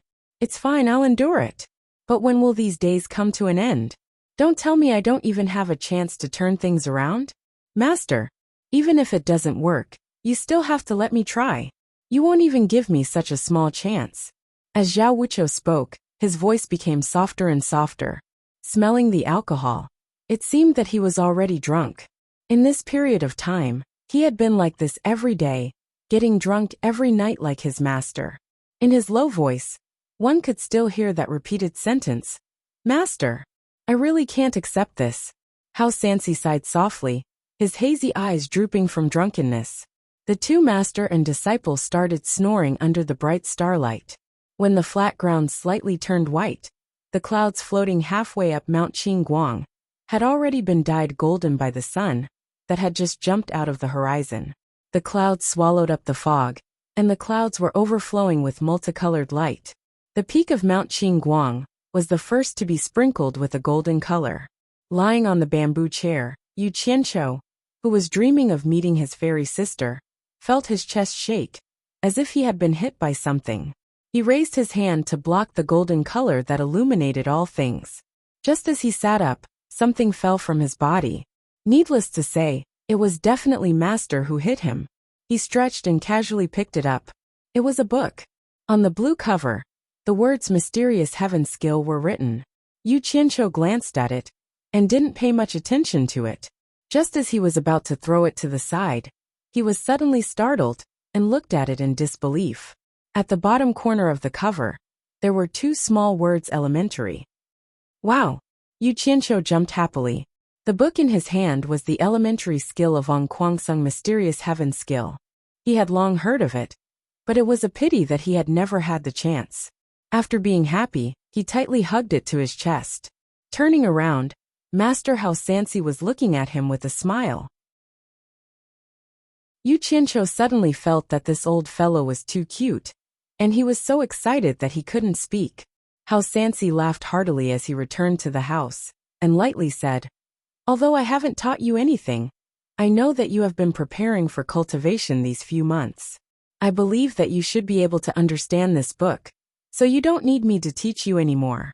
If there's anything you don't understand, you can come and find me at any time. Yu Qianqiu hugged the book, and tears welled up in his eyes. He raised his hand to wipe them away, and knelt down with a plop and kowtowed 3 times. In life, what could be happier than tasting one's desire? He kowtowed 3 times with sincerity, and in his heart, he really regarded Hao Sansi as his master. Yu Qianqiu stayed in his own room for almost a month, and he had already memorized the Qi refinement entry-level cultivation method by heart. Unless he was hungry, he almost never stepped out of the courtyard. Hao Sansi, who often pestered him for food, also didn't disturb him. According to the cultivation method, the first thing to do was to feel the spiritual qi of heaven and earth, and then absorb it for one's own use. But this blockhead of a body spent almost a month, and he didn't even feel a fart, let alone the spiritual qi of heaven and earth. Thinking of the evaluation of him by the old fellows on Kwangsung and the other old fellows, he felt miserable. But he also refused to give up. If he was the kind of person who retreated when faced with difficulties, he wouldn't have become the infamous boss Gua in his previous life. There was a saying in a certain TV series that he deeply agreed with. Don't abandon, don't give up. Another 2 months later, Yu Qianqiu became impatient in his room. There was no reaction. During this period of time, he often encouraged himself with the story of the tortoise and the hare. But this feeling of not making any progress, no one could stand it. Feeling that there was something wrong with his mentality, he decided to stop and go out for a walk to adjust his mentality. He believed that there would be a day when an iron bar could be ground into a needle. Stretching his limbs, he wandered out of the courtyard. Hao Sansi, who was leaning against the door with a wine pot in his arms, sighed and shook his head as he watched the figure leave. Ong Kwangsung had many disciples, and along the way, he met many familiar and strange faces, many of whom pointed at him. Yu Qianqiu didn't go out much, but his reputation as a useless person had already spread throughout Ong Kwangsung. Those familiar faces, for example, the 2 11th generation disciples who were walking in front of him, had naturally conversed before. One of them said, Yo, granduncle, have you had your fill? The other person said, What are you saying? Granduncle can't come out if he's not full. Eating, drinking, and defecating all day long, anyone would be sick of it. It's okay to not eat a meal. Granduncle, do you think I'm right? The 2 of them burst into laughter. That was the content of his conversation with those familiar faces. Some of the masters even used him as a negative example to educate their disciples. Yu Qianqiu was already used to this. He smiled and brushed past the two of them. For a person who was originally high and mighty, with a prideful heart, to calmly face these rumors and mockery, the bitterness was not something an outsider could understand. He himself was engraved in his bones. Looking around, Ong Kuangsung had many beautiful female disciples. Yu Qianqiu sighed in his heart, but from the trace of mockery in the other party's eyes, he couldn't say the word, picking up girls anymore. He clearly knew that he had lost that qualification. Even if it was based on appearance, the current Yu Qianqiu's stinky appearance was not up to standard. Did he want to use his kindness to move them? Yu Qianqiu wasn't that stupid. Or should he shamelessly pester them? He didn't have the confidence to do that. To him, it was no different from begging for pity. In his own words, he could do despicable, shameless, and lowly things, but he couldn't be a despicable, shameless, and lowly person. As a person, he couldn't lose the most basic integrity. From this, it could be seen that deep down, Yu Qianqiu was still that arrogant triad boss. His eyes swept past the long swords carried by passers-by, and he was secretly envious. That was the symbol of a disciple who had reached Qi training level 4. The Qi training stage was divided into 3 levels: intermediate, and final. Breaking through level 3 to level 4 was intermediate. Ong Kuangsung would give you a weapon, a specially made long sword. Compared to the ordinary long swords, it was definitely better. In order to avoid those mocking eyes, it could be said to be a subconscious escape. Yu Qianqiu walked towards the depths of the back mountain. The secluded seniors of the Green Sky sect lived in the back mountain. Normal disciples didn't dare to disturb them. He also knew this, and walked with a vague feeling of worship. Looking at the end of the road, there were dozens of simple and unadorned buildings hidden in the forest. Yu Qianqiu stopped, and didn't dare to go any further. Even the sect master Lu Chongqing didn't dare to barge into the residences of those seniors. This was also the first time he came here. He couldn't go any further. It wasn't a place he could go. Sighing, he turned around, and wanted to go back the way he came. After walking a few steps, he suddenly stopped. There seemed to be a deserted path in the forest beside him, extending down the mountain. He didn't know where it led to. If he didn't look carefully, he really wouldn't be able to see it. He could vaguely see that there used to be a path. Yu Qianqiu hesitated a little, but still decided to go over and take a look. Stepping on the wild road that was densely covered with thorns, he carefully went over. He walked all the way down the mountain. After walking for about an hour, stone steps suddenly appeared under his feet. The gaps of the stone steps were full of weeds, almost completely covering it. The road was winding, and he didn't know where it led. The surrounding trees were dense and gloomy. Yu Qianqiu had the thought of going back, but after walking for such a long time, he couldn't help but have a trace of curiosity, and continued to walk. After a cup of tea's time, he heard the sound of water flowing, and he couldn't help but quicken his pace. Suddenly, his eyes opened up, and he had already reached the end of the road. A wave of mist rushed over, and what came into view was a waterfall, flowing straight down from the cliff. Below was a pool that was washed out by the waterfall day and night. Around the pool between the mountain caves, it was obvious that it was artificially dug out. A stone tablet about 2 meters tall stood beside the pool. From Yu Qianqiu's point of view, he didn't know what was written on the stone tablet. He hurriedly walked over. Forbidden area was blood red, and it was imposing. It was as if the 2 big words were carved on the stone tablet. Yu Qianqiu was slightly shocked, and he wondered if he had trespassed into a place he shouldn't have. He couldn't help but look along the path beside the stone tablet, and a dark cave was hidden behind the waterfall.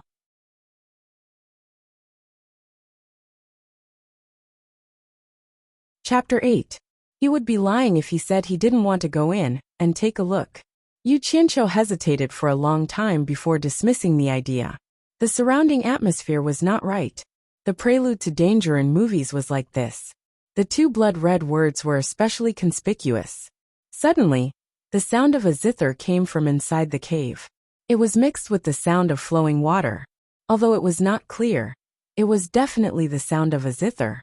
Yu Qianqiu, who had turned around resolutely, stopped and listened attentively. Damn it, what's this? Isn't this seducing me? Forget it, I'll go in and take a look. Yu Qianqiu made up his mind and walked towards the cave. As the saying goes, curiosity killed the cat. It should be applicable to humans too. He didn't know if this was an example. Standing at the entrance of the cave, a gust of cold air hit him. Yu Qianqiu shivered. It was so dark inside that he couldn't see his fingers. The waterfall behind him was deafening, but he couldn't hear the sound inside. His body was already half wet. Yu Qianqiu gritted his teeth and walked in. After turning a corner, he couldn't see anything in front of him. His hand touched the stone wall that was covered in moss, and he slowly felt his way in. After walking for a while, although he couldn't see anything, he could feel that the terrain was going downwards. Damn it! Where does it lead to? Yu Qianqiu, who was in the dark, felt his teeth aching. The sound of the zither became clearer. Suddenly, there seemed to be a light in front of him. He was stunned for a moment, and immediately used his hands and feet to speed up. The light became brighter and brighter. When he got closer, he realized that he had reached the end of the tunnel. A huge underground space was in front of him, and the surroundings were filled with glowing fluorescent stones. A pool of water lay quietly in the grotto without any ripples. There were many small islands in the pool, and there was a pavilion in the middle of the island. There seemed to be a person sitting inside, and it seemed to be a woman. The sound of the zither came from there. There was a stone bridge under Yu Qianqiu's feet, which led to the pavilion on the small island. Damn it! What kind of *T forbidden place is this? There's actually a woman hiding inside. I was so scared. Yu Qianqiu snorted. He clasped his hands behind his back and walked along the stone bridge. Yu Qianqiu, who had walked to the pavilion, instantly widened his eyes and mouth, almost drooling. The woman in front of him was dressed in plain white without any adornment. A simple silk ribbon held her hair in place. Her bright eyes were filled with sorrow as she stared at the zither on the stone platform. Her slender hands gently stroked the zither strings. He didn't seem to notice Yu Qianqiu standing in front of him. Although this woman didn't wear any makeup, it wouldn't be an exaggeration to say that she was devastatingly beautiful. Perhaps even the words heavenly beauty and peerless elegance were insufficient to describe her beauty. She just sat there quietly and played the zither, unable to hide the sadness in her eyes, making one's heart ache. The sound of the zither was filled with hidden bitterness, as if it was recounting the pain of yearning for his lover. Yu Qianqiu suddenly felt that this gloomy stone room wasn't illuminated by the fluorescent stones. It was her. Yu Qianqiu only now realized that the fairy sister who had been wandering in his dreams was nothing more than this. Although she was slightly younger than the one in front of him, but compared to her, she was only a green leaf setting off a red flower. This young man greets the young lady. Yu Qianqiu, who didn't know what to say for a long time, bowed and finally squeezed out a sentence. His heart was thumping nonstop. When he raised his head, he found that he was nothing in the eyes of the beauty in the pavilion. She didn't even bother to look at him, let alone pay attention to him. Like a child who had made a mistake, Yu Qianqiu smiled embarrassedly. He didn't care about her rudeness and thought, the beauty might be playing the zither absent-mindedly and didn't hear me at all. It's okay. Although I don't understand what she was playing. Isn't there a saying that goes meeting a bosom friend in high mountains and flowing water? Today, I'll pretend to listen to Boya playing the zither. It's not bad to be able to meet a beautiful bosom friend. Thinking about it, he lifted his foot to walk into the pavilion. Just as his body was about to step into the pavilion, he felt an invisible wall blocking him. No matter how hard Zhao Wuqiu tried, he couldn't walk in. With the beauty in front of him, he was a little angry and couldn't help but slam into it. Bam! A purple light screen flashed, accompanied by a huge rebound, immediately bounced Yu Qianqiu a few meters away, making him dizzy. When he got up, he saw that on the 4 pillars supporting the pavilion, there were 4 engraved talismans shining with purple light. When the purple light disappeared, the talismans also disappeared, and the purple light screen also disappeared without a trace. F***ck. Which bastard did this? Yu Qianqiu was furious. He couldn't pretend to be polite anymore and cursed. After cursing, he came to his senses and wanted to slap himself. How could he say vulgar words in front of such a beauty? He felt that he had lost a lot of face. However, looking at the beauty's indifferent expression, he was like a clown.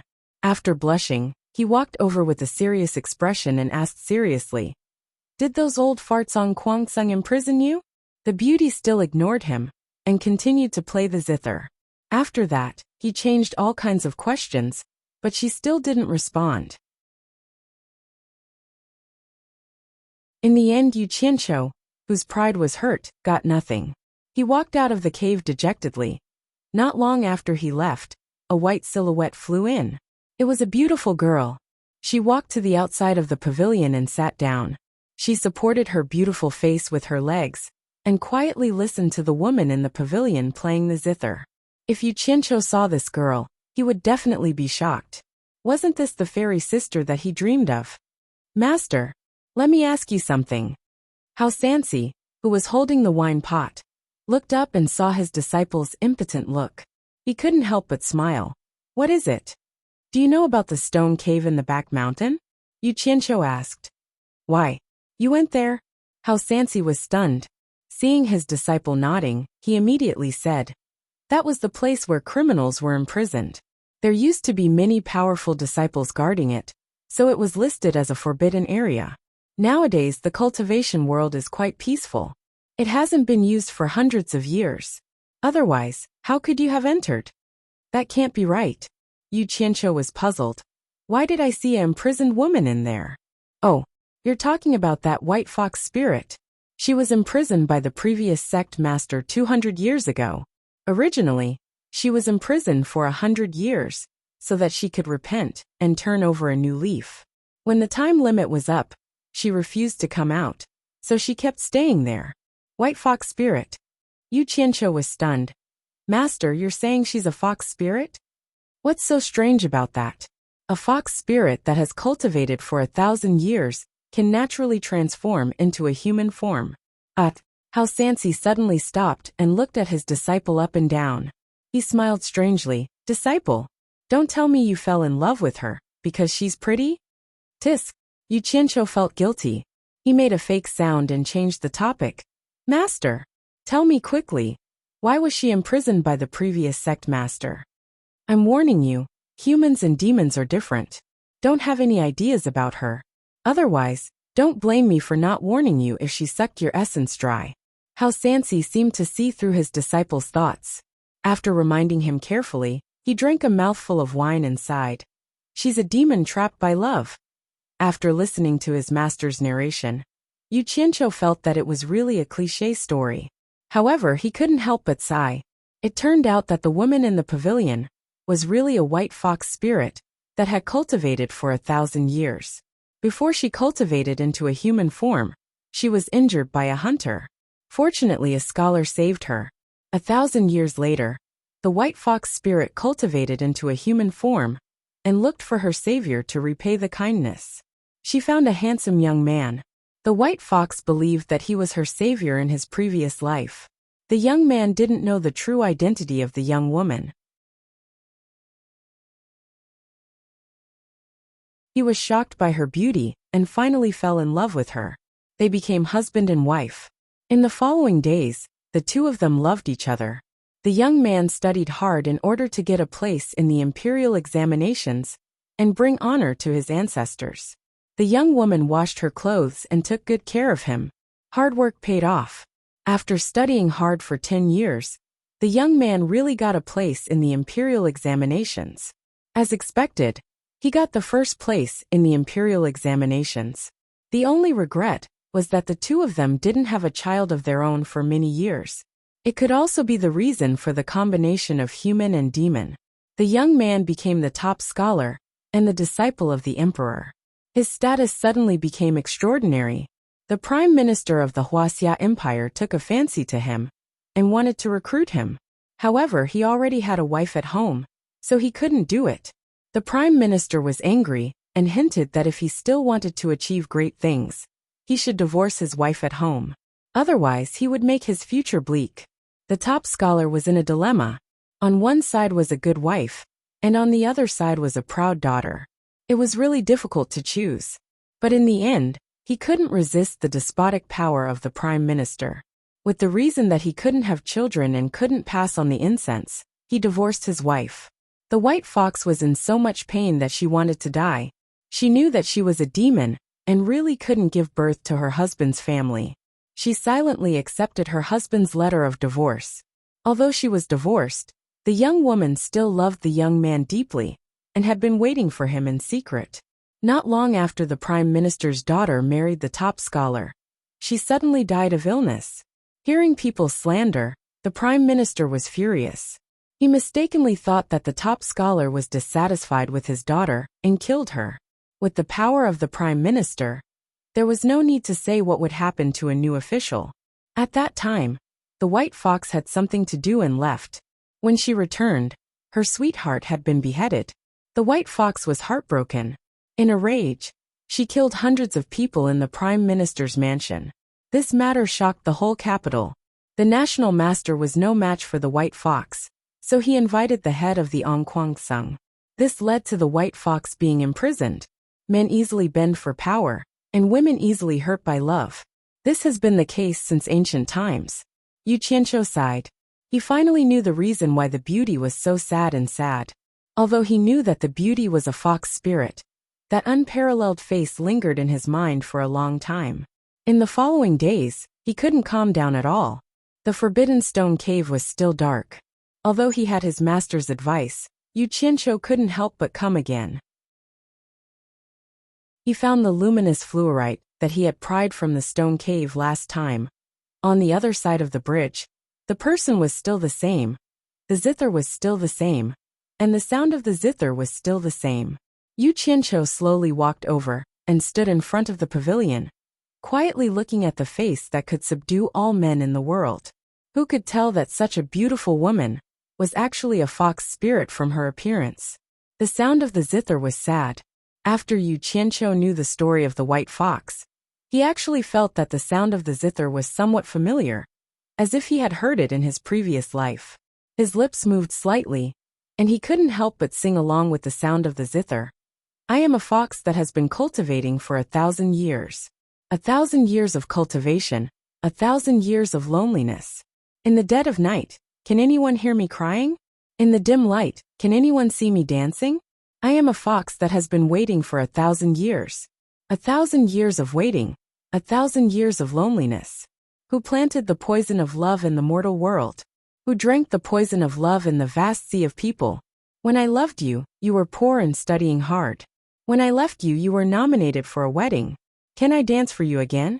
I am the white fox that you released thousands of years ago. Look at my fluttering clothes. My vows of love have turned into nothingness. Yu Qianqiu was immersed in the story of the white fox. His emotions were sorrowful, and he sang with great emotion. His hoarse voice moved people's hearts.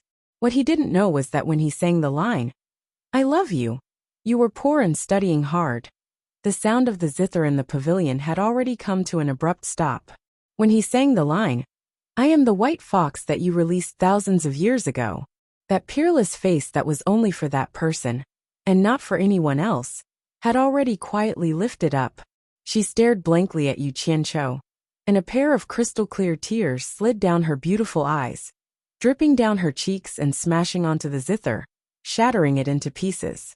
When the song ended, Yu Qianqiu came back to his senses after he finished singing.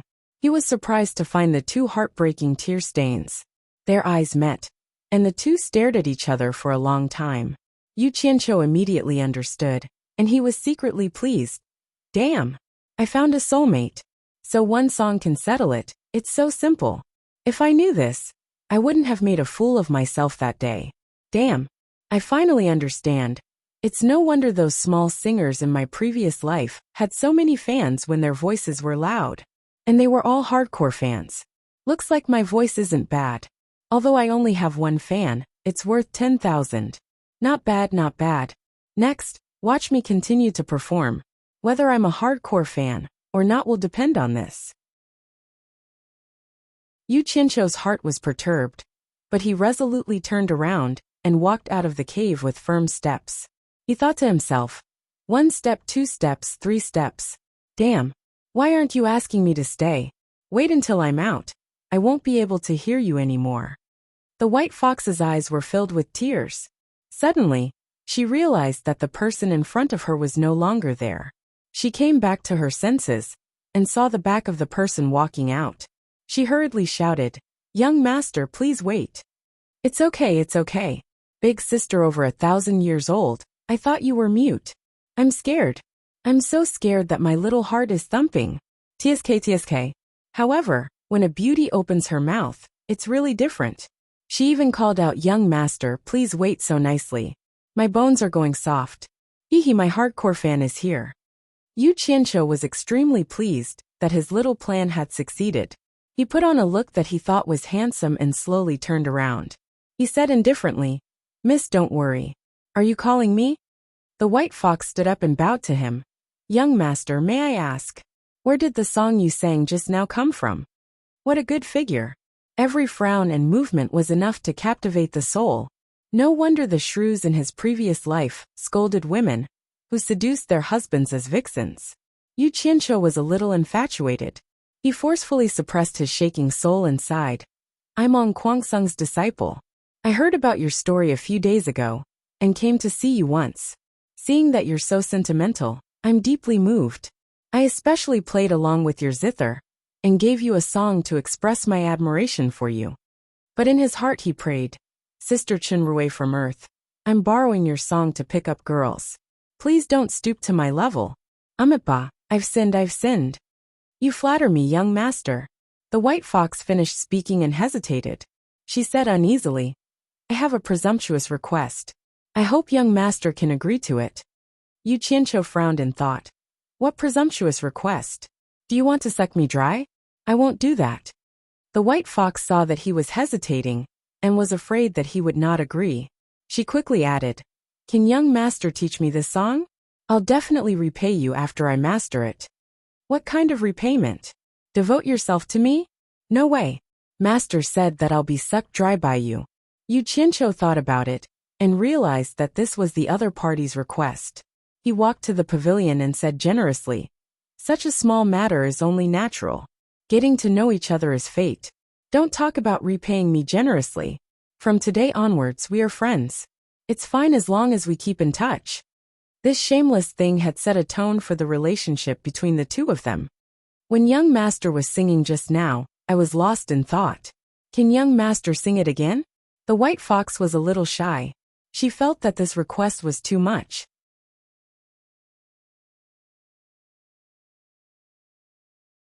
Yu Qianqiu's heart skipped a beat. He could not believe that the shy beauty in front of him was the fox spirit that killed hundreds of people in one breath. He did not reject it anymore. He gathered his emotions and sang a sad song. "I'm a fox that has cultivated for 1,000 years. After the song, the white fox bowed and said, "Thank you, young master. I've learned a lot. Young master, please correct me." After she finished speaking, she sat down and started to play the zither. The faint sound of the zither could be heard. Her red lips opened slightly, and her pearly white teeth could be faintly seen. She sang a song that was even more authentic than Yu Qianqiu's. The sound of the zither and the song echoed in the cave. "Young master, do you think this is okay?" The white fox stood up and asked. "Damn it. This girl is a genius at singing. After listening to a pirated version, she can actually sing the original version. I sweat." Yu Qianqiu felt ashamed in his heart. He immediately clapped his hands and said, not bad, the sound of nature. Young master is too kind. I still haven't asked what the name of this song is." The white fox bowed and said. Yu Qianqiu smiled and said, "I made it for you. Let's call it White Fox. Young master composes a song for me. You are truly my soulmate. With this song as my companion, my life has not been in vain." After she finished speaking, she walked out of the zither and bowed to Yu Qianqiu. Yu Qianqiu felt a little guilty. He waved his hand in embarrassment and looked around. He frowned and said, "Lady, do you really want to spend the rest of your life here?" In the pavilion, the white fox took light steps and said sadly, "Time in the mountains is like a ray of light. The world is prosperous for 1,000 years. To me, it makes no difference where I am. Ong Kuangsung is full of hidden dragons and crouching tigers. Young master doesn't look like a cultivator. Why are you here on Mount Qingguang? This question touched Yu Qianqiu's sore spot. He shook his head and smiled bitterly. He told her how he came to Mount Qingguang, and how he became a trash in Ongquangsung. So that's how it is. The white fox nodded and said, It is hard to find a soulmate. Being able to meet young master is fate. Allow me to do my best. After she finished speaking, she patted her chest. She opened her red lips and spat out a golden pearl floating in the air. The white fox pointed with her 2 fingers, and the golden pearl flew out of the pavilion. A purple light screen immediately appeared around the pavilion, blocking the pearl. The white fox's jade-like fingers pinched the golden pearl. The pearl trembled, and a layer of ripples appeared on the purple light screen. The golden pearl slowly squeezed out of the light screen. It floated in front of Yu Qianqiu. This is for me? Yu Qianqiu caught it and asked in astonishment.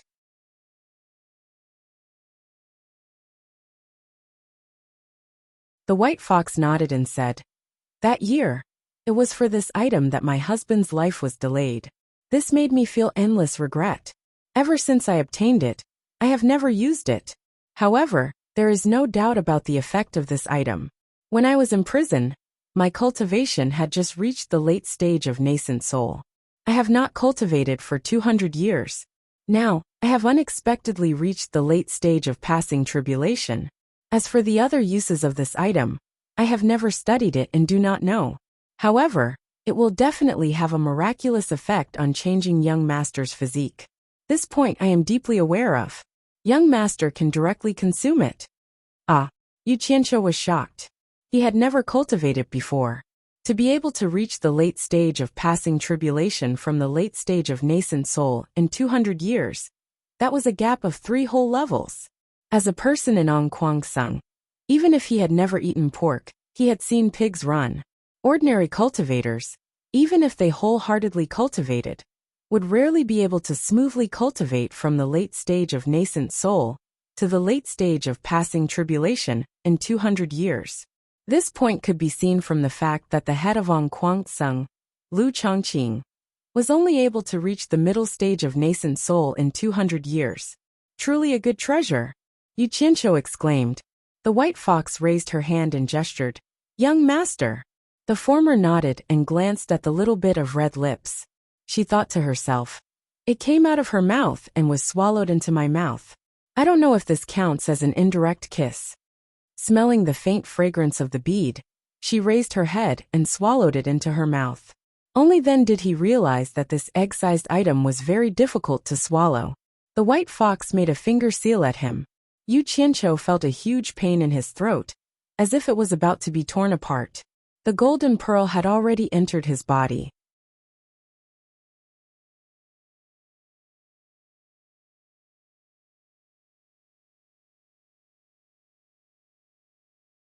Chapter 9. How Sansi leaned against the door. His disciple came back happily. He didn't know what was wrong with him. He didn't even greet him, and went back to his nest. As soon as the latter entered the room, he threw himself on the bed and covered his head with the quilt. He stuck out his butt and laughed crazily. He didn't expect that a song could be exchanged for such a treasure. No wonder people in his previous life said that knowledge could change one's fate. He was a good example. Thinking of this, he couldn't wait to get up and sit cross-legged. He used the mysterious heaven method to feel the aura of heaven and earth. After a night, he didn't feel any aura at all. Instead, he sat until his butt was numb. Yu Qianqiu was so sleepy that he yawned. He couldn't take it anymore and fell asleep. When he woke up, he was a bit puzzled. He swallowed a treasure, but why didn't there be any reaction? This didn't conform to the rules of the main character. Another month passed. How Sansi didn't know what happened to his disciple. There was no smile on his face. Day by day, his face became more and more gloomy. It was a bit green. Yu Qianqiu didn't know whether to laugh or cry. He didn't know what he swallowed. Anyway, he had a lot of feces and urine these days, so he got dirty easily. He almost became a fertilizer supplier for the fields. Could it be that everything he ate turned into waste and was excreted? He asked himself. He also asked the white fox, but she didn't know the reason either. Yu Qianqiu suspected that this treasure was only effective for monsters and not for humans. As the days passed, he was more and more sure of his guess. The new talent assembly, which was held once every 10 years, was about to begin. It was the most nervous moment for the disciples of the last phase of the aura training stage. At that time, all the cultivators in the world would gather and compete on the same stage. The number of foundation building pills would be decided by the number of matches. What was foundation building pill? It was an indispensable pill for cultivators to enter the foundation building stage from the aura training stage. It was refined by all the sects with money and effort. The refined foundation building pills couldn't meet the needs of all the disciples. There was a big gap. A part of it would be divided equally, and the other part would be left to be seen. The new talent assembly was created. All the sects would send their strongest disciples of the last phase of the aura training stage to participate in the competition. The more matches they won, the more foundation building pills they would get. As for how the various sects would distribute the pills after obtaining them, that was their own business. For example, in Ong Kwang Sung, every participating disciple was guaranteed a foundation building pill. In addition to the objective reasons for failing to build their foundation building pills, they would consider giving more to the disciples who had contributed the most in the competition, and the rest would be dealt with by the elders of the sect. Chu Pinger, the 10th generation disciple of Ong Kwang Sung, her cultivation base had reached the early stage of foundation establishment, and she could be considered as one of the best among her peers. The atmosphere of the sect preparing for the new excellence assembly was very dense, making people feel very stifled. This was not only related to the amount of foundation building pills, it was also related to the reputation and status of the sect. 10 years ago, Chu Pinger was fortunate enough to participate in the competition. Because she made a small contribution, aside from the foundation building pill that she deserved, the sect rewarded her with another one. The moon waxes and wanes, and people have their ups and downs. If one wanted to succeed in building one's foundation, 1 or 2 more medicinal pills might not necessarily succeed. There were many reasons for failure. Chu Pinger took 2 medicinal pills to build her foundation, but she failed one after another. Her mood at that time could be imagined. At this time, the handsome and confident senior marshal brother, Lu Zhengguang, appeared. Who was senior marshal brother Lu Zhengguang? He was the direct grandson of Ong Kwang Sung's sect head, Lu Chongqing, and the most outstanding figure among his peers. He was also the most dazzling disciple of Ong Kwang Sung during the New Excellence Assembly. A genius was a genius. Senior marshal brother Lu, who was given 3 foundation-building pills, took one and successfully built his foundation. He, who had a kind heart, saw Chu Pinger, who was in a daze and failed one after another in building her foundation. So he gave one to her.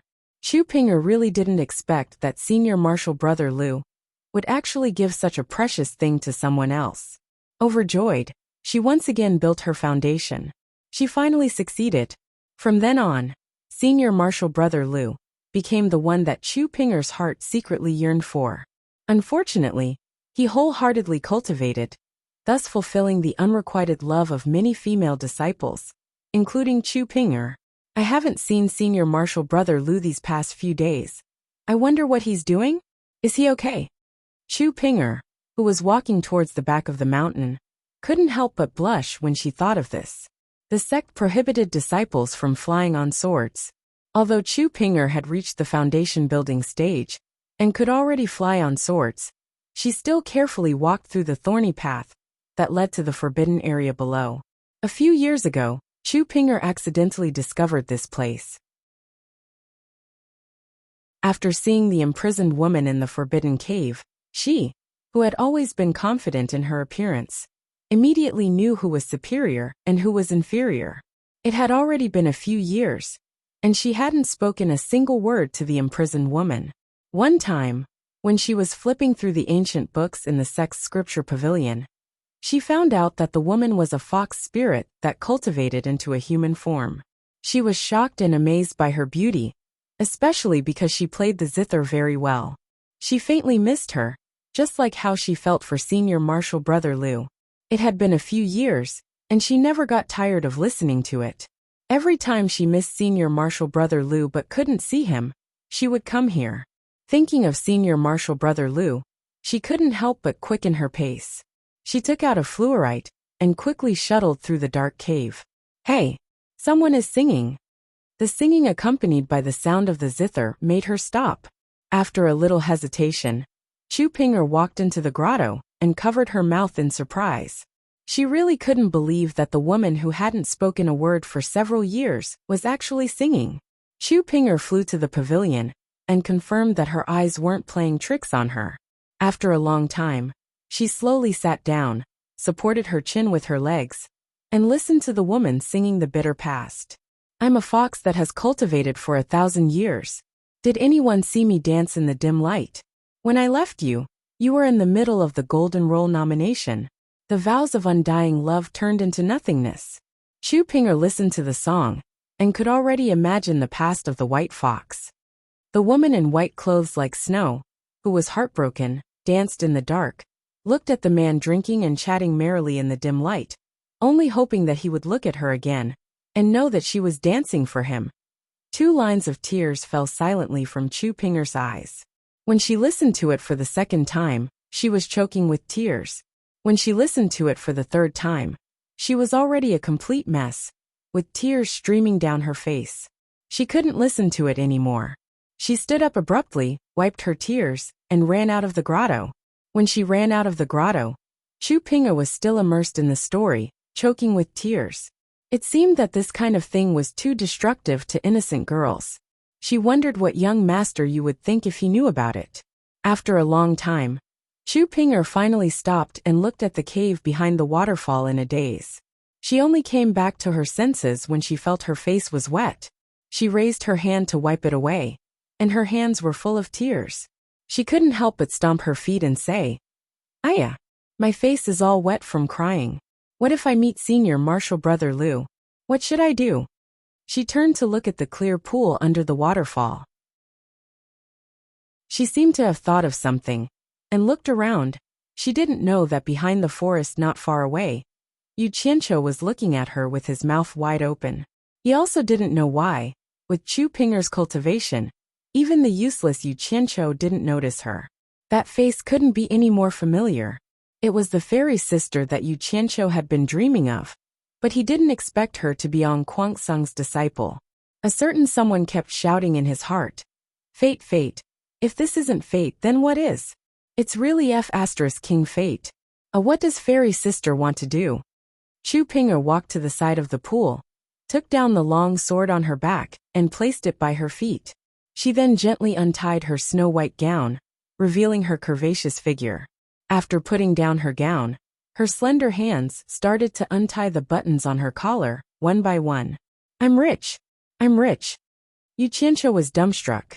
His mouth opened even wider, and he shouted in his heart, "Strip, strip, continue stripping." As he wished, Chu Pinger, who was by the side of the pool, revealed her creamy skin and 4 limbs. Her slender legs were slender and elegant, and her white lotus-like arms were behind her back. Her slender jade-like fingers pulled on a red rope. Cake seller. The legendary red doo-doo. Heavens, you're not messing with me, are you? Yu Qianqiu didn't dare to believe that the fairy sister that he had been dreaming of for the first time was actually putting on a strip show for him. He put his finger into his mouth and bit down hard. So painful. This wasn't a dream. I can't waste the heavenly treasure. I'll continue admiring.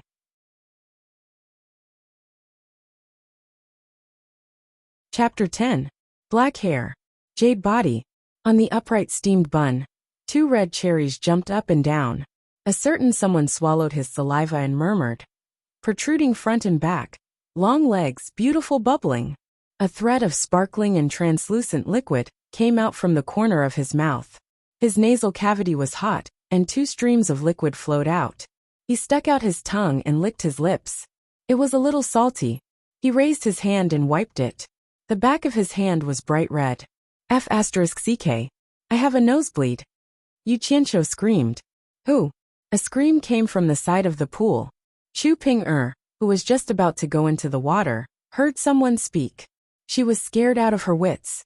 She hurriedly hugged her clothes and hid behind the stone tablet. How embarrassing, I've been discovered. F***ck. Why would I have a nosebleed at this time? Hurry up and run. Yu Qianqiu smiled bitterly in his heart. Without saying anything else, he turned around and ran up the mountain. Unfortunately, before he could run far, a white shadow flitted over his head. Chu Ping, with a red face blocked his way. Clang! A shining long sword was unsheathed and placed on Yu Qianqiu's neck. Chu Ping, eyes were burning with anger. With one look, she could tell that this person did not have any cultivation. He was completely an ordinary person. However, he was wearing On Guangsung's clothes. Her voice trembled a little as she shouted. Who are you? Don't misunderstand. On Guangsung's 9th generation disciple Yu Qianqiu. We're on the same side. This girl was burning with anger. Yu Qianqiu was afraid that she would act impulsively and hurriedly explained. The angry and ashamed Chu Ping was slightly stunned. The name of the trash Yu Qianqiu in On Guangsung was known by everyone. Naturally, she had heard of him. She did not expect that it was this person. It was impossible for an ordinary person to go up Mount Qingguang. Seeing that he did not have any cultivation, she thought for a bit and knew that what he said was true. Looking at the shameless smile of the man in front of her, especially the blood on his face, Chu Pinger really wanted to stab him with her sword. He actually dared to peep at her while she was bathing. He was simply shameless. However, in terms of seniority, this person was his martial uncle. Although he hated him, he did not dare to make a move. Trash was trash. Their seniority was right there. As long as the other party didn't mind, it didn't matter. However, since she dared to lay a hand on her martial uncle, On Guangsung's sect rules were not to be trifled with. It was not something that Chu Pinger could bear. Chu Ping was so angry that her whole body was trembling when she thought about how she was seen naked by this pervert, but she couldn't do anything about it. Of course, if she were to complain to the sect, Yu Qianqiu would definitely have to bear the consequences. But would she do such a thing? In this era of strict etiquette, if this matter were to be publicized, it would be tantamount to ruining her innocence. She was afraid that her sweetheart would never look at her again. Chu Pinger gritted her teeth and said, What did you see? Don't be impulsive. Impulsiveness is the devil. With the sword on her neck, this girl's hands were trembling badly. Yu Qianqiu was really afraid of her. He first comforted her, then replied, I really didn't see you take off your clothes. Ugh. He really wanted to slap himself. Pig. Since you didn't see it, how do you know that I took off my clothes? Aren't you looking for excitement? As expected. What did you say? Chu Pinger roared hysterically. Pain came from his neck. Yu Qianqiu felt the sword had already cut into his skin. He hurriedly said, I didn't see anything. Silence. The two of them maintained this posture and stood there motionlessly. Wrong. Yu Qianqiu did not dare to move. He looked at Chu Pinger pitifully, like a lamb waiting to be slaughtered, praying for mercy. After a long time, Chu Pinger's face turned cold. Words jumped out from her pink lips one by one. Despicable, shameless, vulgar scum, hooligan beast. After that, she kicked Yu Qianqiu's chest. F***ck. The latter screamed in pain and rolled down the mountain. Dying under a peony flower, becoming a ghost is also a romantic. Which bastard said that? Damn it. If you have the guts, try it. Yu Qianqiu, who was lying in a pile of thorns, groaned in pain. After spending a long time, he finally got up. When he looked up, the tigress had already left. His body was hurting everywhere. The thorns were pulled out one by one. He walked back unsteadily. Who did it? Hao Sansi asked in a deep voice. His face was frighteningly pale. Usually, everyone looked down on his disciple. He also knew that it was normal to be mocked. His disciple was indeed too much. But daring to lay a hand on his disciple, did he really think that he, Elder On Guangsung, was a clay figurine? I accidentally rolled down the mountain. It's not anyone else's fault. Yu Qianqiu grimaced in pain. A footprint on your chest, a sword wound on your neck. You can even fall like this. Hao Sansi sneered. He grabbed his disciple's hand and dragged him out. Follow me to the green light hall. We're going to reason with sect leader Shixiang. Wait.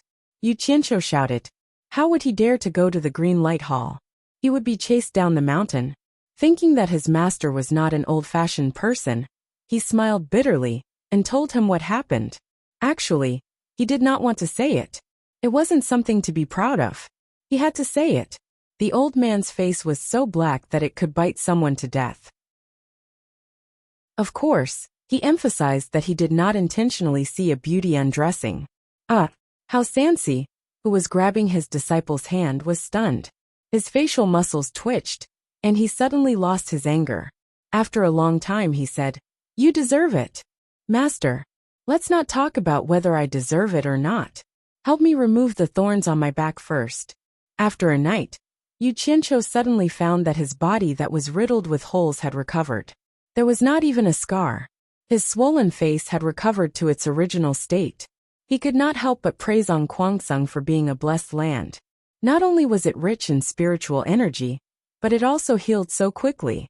He did not come all the way here in vain.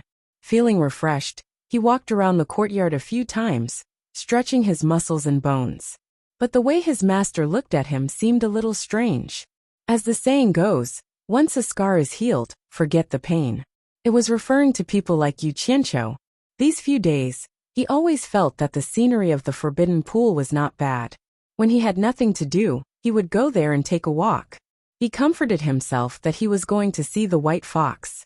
The sunset was infinitely beautiful, but it was nearing dusk. Looking at the sunset, Yu Qianqiu returned from the back of the mountain in disappointment. Along the way, he was mentally prepared for the endless sarcastic gazes and words. To paraphrase a saying from his previous life, as long as you come out to mingle, there is no way you won't be stabbed. It was changed to, as long as you come out to walk, there is no place without sarcasm. He was already used to it. He walked back indifferently and passed by a pair of female disciples. When he heard what they said, Yu Qianqiu was so shocked that his jaw almost dropped. No, to be exact, it should be a song. If he did not hear wrongly, the two of them were singing, "I am a fox that has waited for 1,000 years. 1,000 years of waiting, 1,000 years of loneliness." Even the tone seemed to be the same. Is there something wrong with my ears? How is this possible? Yu Qianqiu dug his ears. He must have heard wrongly. When I loved you, you were penniless and studying hard. When I left you, you were in the bridal chamber of the golden roll. Someone was singing behind him, and the voice was very loud, especially the words bridal chamber of the golden roll. It sounded like two men were singing together. Although it was out of tune, Yu Qianqiu was sure that it was the song he taught the white fox. Turning around, he saw two familiar faces walking towards him. One of them laughed. "Yo, Marshall Granduncle is here. You haven't heard the song we are singing, right? This is a song composed by Marshall Uncle Chu Pinger. It is very popular in Kwangsung." The other person laughed. "You are talking nonsense. Marshall Granduncle doesn't have any friends here. Where can he go to listen to this song?" The two of them laughed and left, continuing to sing the song that was out of tune. A song composed by Marshall Uncle Chu Pinger. Who is Chu Pinger? Damn it. I was the one who brought it here. How dare you infringe my copyright? Damn it. Yu Qianqiu cursed in his heart and shook his head with a bitter smile. He guessed that someone had entered the grotto and heard the white fox's song. Along the way, he heard many people singing the same song. Yu Qianqiu was a little numb. When he returned to the courtyard, he saw his master cooking the barbecue. He was a little embarrassed.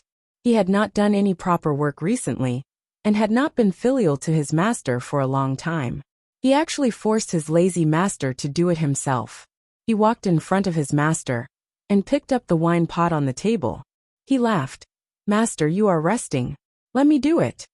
I am a fox that has been cultivating for 1,000 years. 1,000 years of cultivation is 1,000 years of loneliness." How Sansi nodded and let his disciple do it. Yu Qianqiu, who was drinking, was a little surprised. His master seemed to be singing. When he heard what he was singing, he couldn't hold the wine in his mouth, and immediately spat it at his master's face. The two of them looked at each other dumbfounded.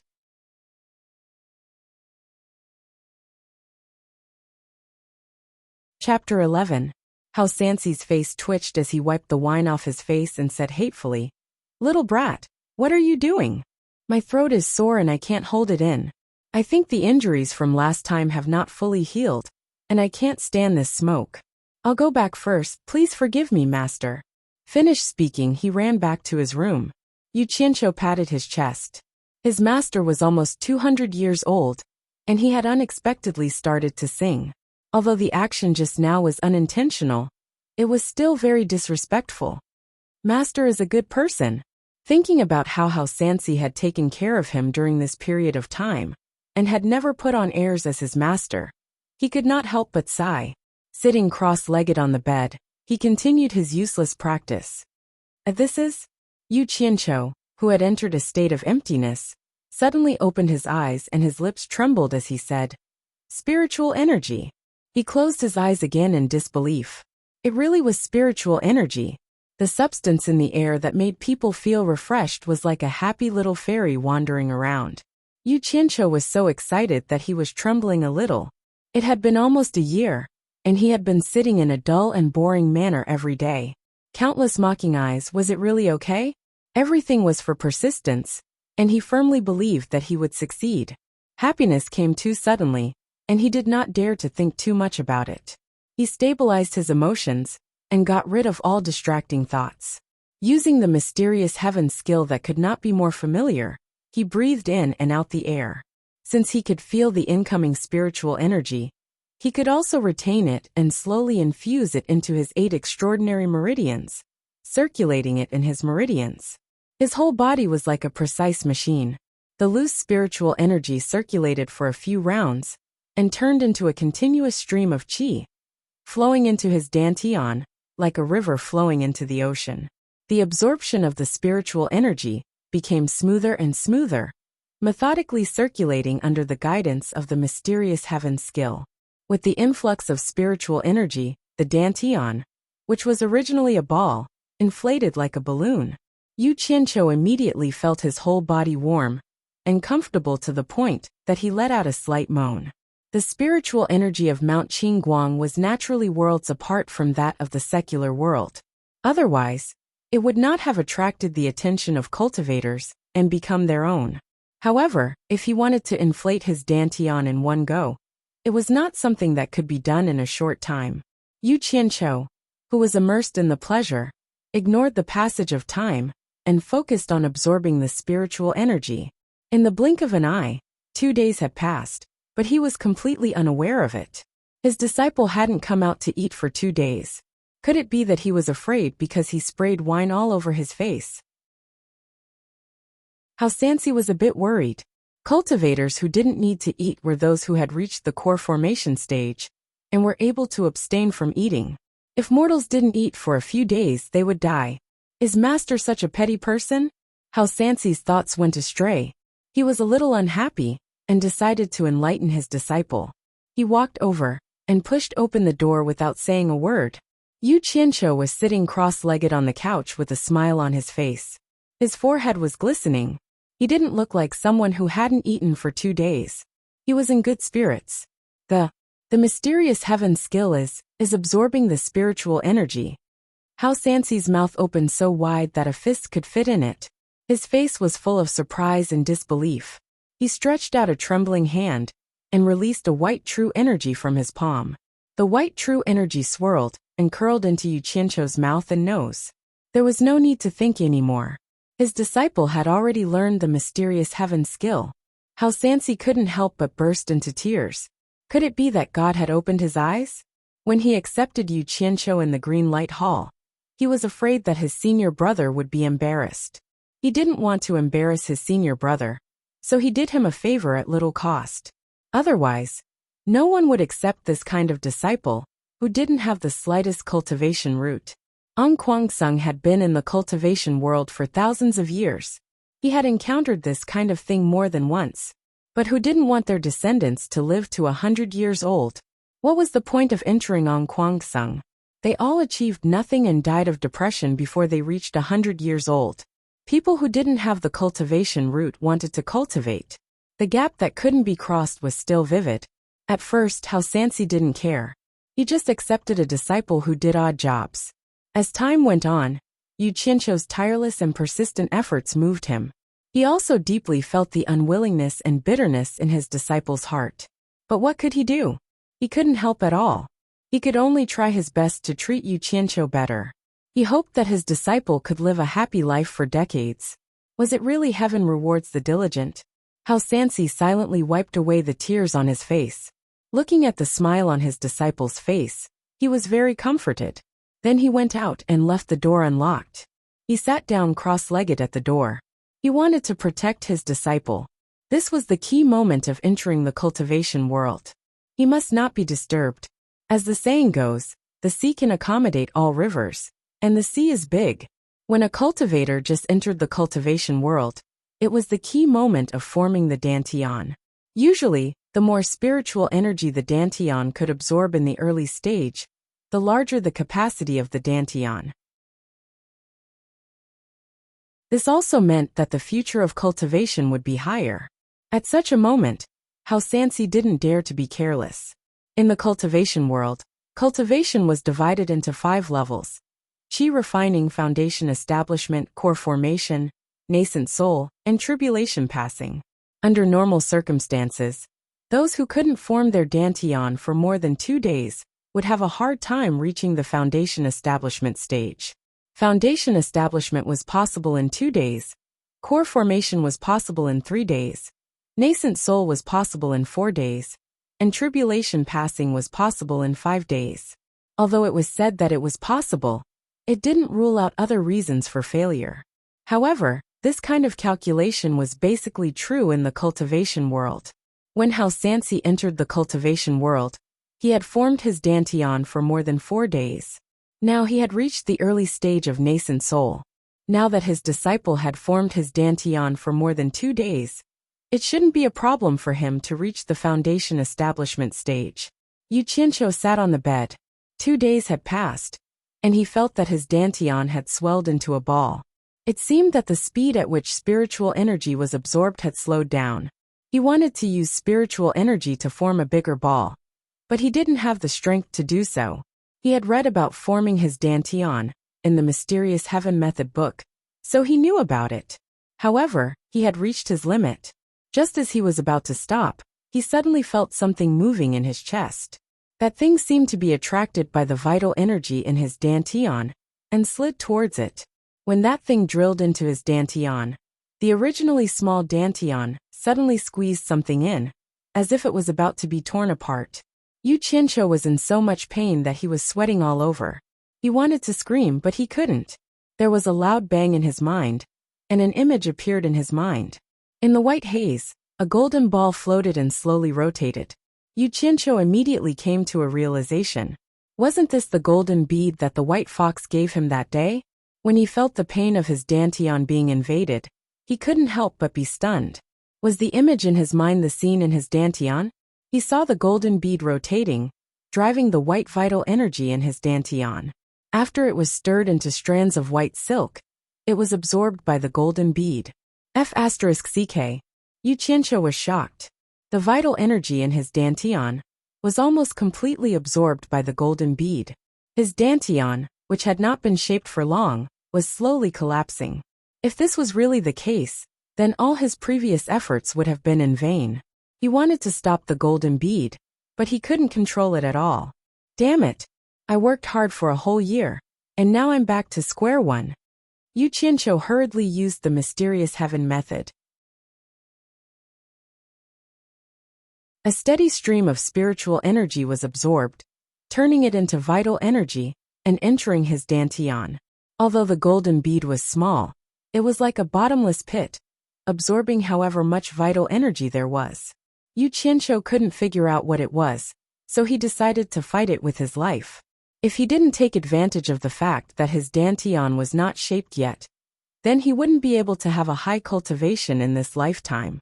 The Mysterious Heaven method was used to the extreme, desperately absorbing the spiritual energy, and the golden bead was also doing the same.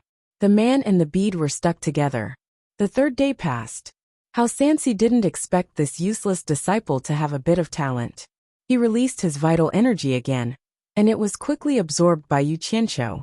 Knowing that his disciple was still blowing his dantian, he continued to guard him. The 4th day passed, and the vital energy was still being absorbed. Hao Sansi was a little surprised. The 5th day passed, and Hao Sansi was trembling with excitement. What did this mean? It meant that his useless disciple had the possibility of reaching the tribulation stage. Not to mention Ong Kuang Sung. Even in the cultivation world, how many people could have such talent? He didn't dare to meditate anymore. He guarded his disciple's door and looked around vigilantly. The 6th day passed, and Hao Sansi's forehead was sweating. How could this be? The 7th day passed, and Hao Sansi was a little worried. Did his disciple have any problems with his cultivation? The vital energy in his palm was just released tentatively, but in the blink of an eye, it disappeared without a trace and shot directly into his disciple's nose and mouth. Hao Sansi wiped the sweat off his forehead. How could a disciple who had just joined the sect absorb spiritual energy at such a speed? How could his dantian store it? You're tuning in to the Journey of the Soul YouTube channel. Don't forget to subscribe and join us on this journey to catch the most captivating stories.